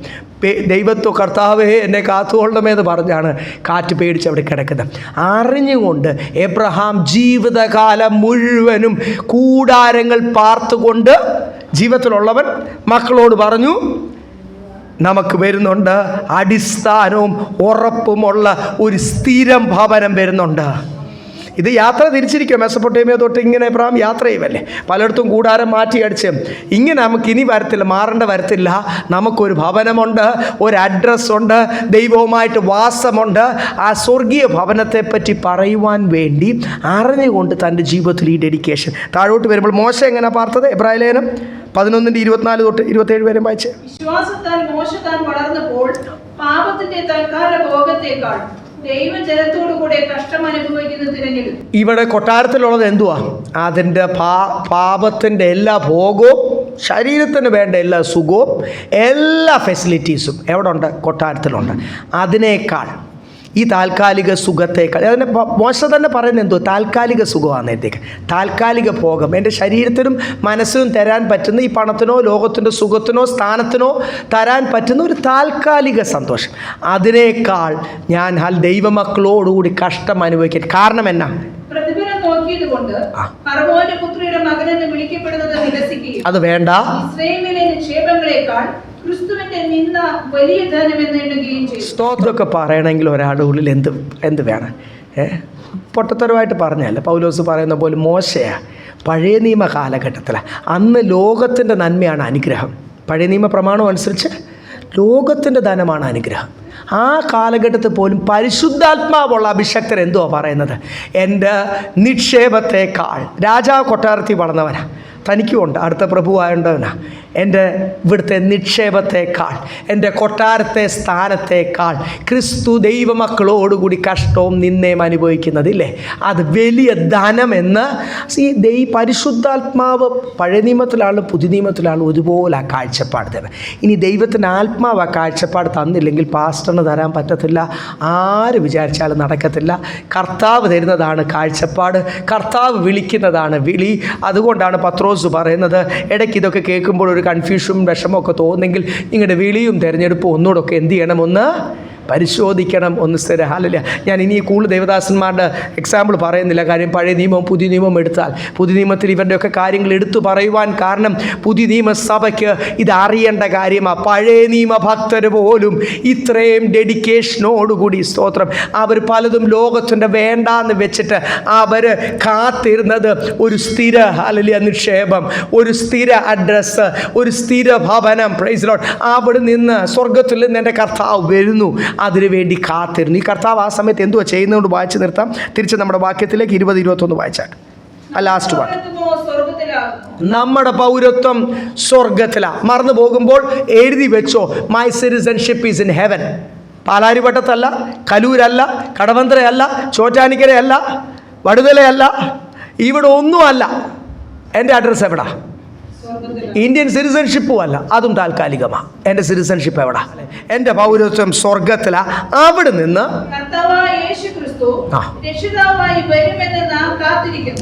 അവൻ സകലവും തനിക്ക് കീഴ്പ്പെടുത്തുവാൻ കഴിയുന്ന തന്റെ വ്യാപാര ശക്തി കൊണ്ട് നമ്മുടെ താഴ്ചയുള്ള ശരീരത്തെ തന്റെ മഹത്വമുള്ള ശരീരത്തോട് അനുരൂപമായി രൂപാന്തരപ്പെടുത്തും. അതൊരു വലിയൊരു കാര്യമല്ലേ? കണ്ണ് നിമിക്കുന്നതിൻ്റെ ഇടയ്ക്ക് എൻ്റെ ഈ താഴ്ചയുള്ള ശരീരത്തെ കർത്താവ് എന്താക്കി തീർക്കും? അത് ഒറ്റ ദിവസം ആ സമയം കൊണ്ടാക്കുകയാണെങ്കിലും അതിനുവേണ്ടിയുള്ള പ്രിപ്പറേഷനാണ് ഈ മരുഭൂമി യാത്രയിൽ നടക്കുന്നത്. എല്ലാ കാര്യങ്ങളും ചെയ്യുവാൻ കഴിവുള്ള ദൈവം എന്നെ സ്വർഗത്തിൽ കൊണ്ടുപോകത്തില്ലെന്നൊന്ന് വാദിച്ചിരിക്കുന്ന സാത്താനെ ബന്ധിച്ചങ്ങോട്ട് മാറി നിൽക്കണമെന്ന് പറഞ്ഞിട്ട് എൻ്റെ കർത്താവ് എന്തു ചെയ്യും? എൻ്റെ താഴ്ചയുള്ള ശരീരത്തെ കർത്താവ് മോശയുടെ ശരീരത്തിന് വേണ്ടി വാദിച്ചു നിന്നു. എന്തും വല്ലതും നടന്നോ? നമ്മുടെയൊക്കെ ഓരോ കുറവ് പറഞ്ഞ് അല്ലെങ്കിൽ ഓരോ കാര്യത്തിലും വാദിച്ച് നിൽക്കുന്ന സാത്താനെ മുഴുവനും മാറ്റി, സാത്താൻ്റെ കൺട്രോൾ മാറ്റി, ലോകത്തിൻ്റെ സിസ്റ്റം മാറ്റി, സയൻസിൻ്റെ നിയമം മാറ്റി, ദ തിയറി ഓഫ് സയൻസ്, സയൻസിൻ്റെ തിയറി വരെ മാറ്റി, സർവവും ഒന്നുകൂടെ വായിച്ച ദൈവത്തിൻ്റെ ശക്തിയെ വർണ്ണിക്കുന്ന സകലവും തനിക്ക് കീഴ്പ്പെടുത്തുവാൻ കഴിയുന്ന ഒരു ദൈവത്തെയാണ് ഞാൻ സേവിക്കുന്നത്. ഞാനെന്തിനാ പിന്നെ പിശാചിനെ? എത്ര ദൈവമക്കളാണെന്നറിയാം മണിയടി കേട്ട് കഴിഞ്ഞാൽ കിടങ്ങ് പൂജയുടെ ശബ്ദം കേട്ട് കഴിഞ്ഞാൽ പേടിക്കുന്ന എത്ര ദൈവമക്കളെ എന്തെങ്കിലും ഒരു കാര്യം കണ്ടാൽ പേടിക്കുന്നു. അയ്യോ, അടുത്തൊരാൾ അവരുടെ പ്രാർത്ഥനാ ശബ്ദം കേട്ടാൽ അവരെ കണ്ടു കഴിഞ്ഞാൽ മുസ്ലിംസിന് കൈ കൊടുക്കാത്തവരെത്ര പേരുണ്ട്. ഈ കഴിഞ്ഞ ആഴ്ചയും ഞാൻ പറഞ്ഞു, മുസ്ലിംസിനെ അങ്ങ് പേടിയാണ്, ഭയങ്കര പേടിയാണ് അവരെ. പേടി കഴിഞ്ഞ് അത്രയും പേടിച്ച് കഴിഞ്ഞാൽ പിന്നെ ദൈവത്തേക്കാൾ പേടിയാണ്.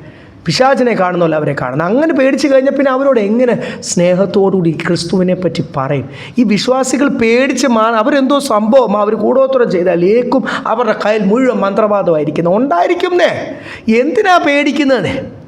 അവർ ദുരാത്മാവിലായി ചെയ്യുമ്പോൾ സകലവും ആ കൂടോത്ര ശക്തിയും ആ ജിന്നിൻ്റെ വ്യാപാര ശക്തിയും അവർ സേവിക്കുന്ന ആ ഭൂതത്തിൻ്റെ ശക്തിയും അതേത് ചാത്തനാണെങ്കിലും കാളിയാണെങ്കിലും ഏത് സേവാശക്തിയും അതിനെ മുഴുവനും തൻ്റെ വ്യാപാര ശക്തി കൊണ്ട് കീഴ്പ്പെടുത്തുവാൻ കഴിയുന്ന ഒരു കർത്താവിനെയാണോ നമ്മൾ സേവിക്കുന്ന? ഒന്ന് സ്തുതിച്ചേ കർത്താവിനെ. ആ യേശുവിനെയാണ് ഞാൻ സേവിക്കുന്നത്. Price the Lord. ആ വലിയവനായ ദൈവത്തെ ഞാൻ സേവിക്കുന്നത്. ആ ശക്തി കൊണ്ടാണ് എൻ്റെ ഈ താഴ്ചയുള്ള ശരീരം. എൻ്റെ ഈ ശരീരം എന്തുവാ? എന്തോ വലിയ സംഭവമാണെന്ന് ചിന്തിക്കുന്നവരൊന്ന് ഓർത്തോണേ. നമ്മളെ ആരെങ്കിലും ഇൻസൾട്ട് ചെയ്യും, ഞാൻ എന്തോ ലോകത്തിലെ വലിയ സംഭവമാണ്. പരിശുദ്ധാത്മാവ് പറയുക, നിൻ്റെ വെറും താഴ്ചയുള്ള ഈ ശരീരം. ഞാനൊന്നുമല്ല ദൈവമക്കളെ, എൻ്റെ ഈ താഴ്ചയുള്ള ഈ ശരീരത്തെ ഇനി ആരെ പോലെ ആക്കുന്നത്? ഈ മഹത്വമുള്ള യേശുവിൻ്റെ അല്ല മണവാട്ടി, യേശുവിൻ്റെ ഭാര്യ അല്ല മണവാട്ടി.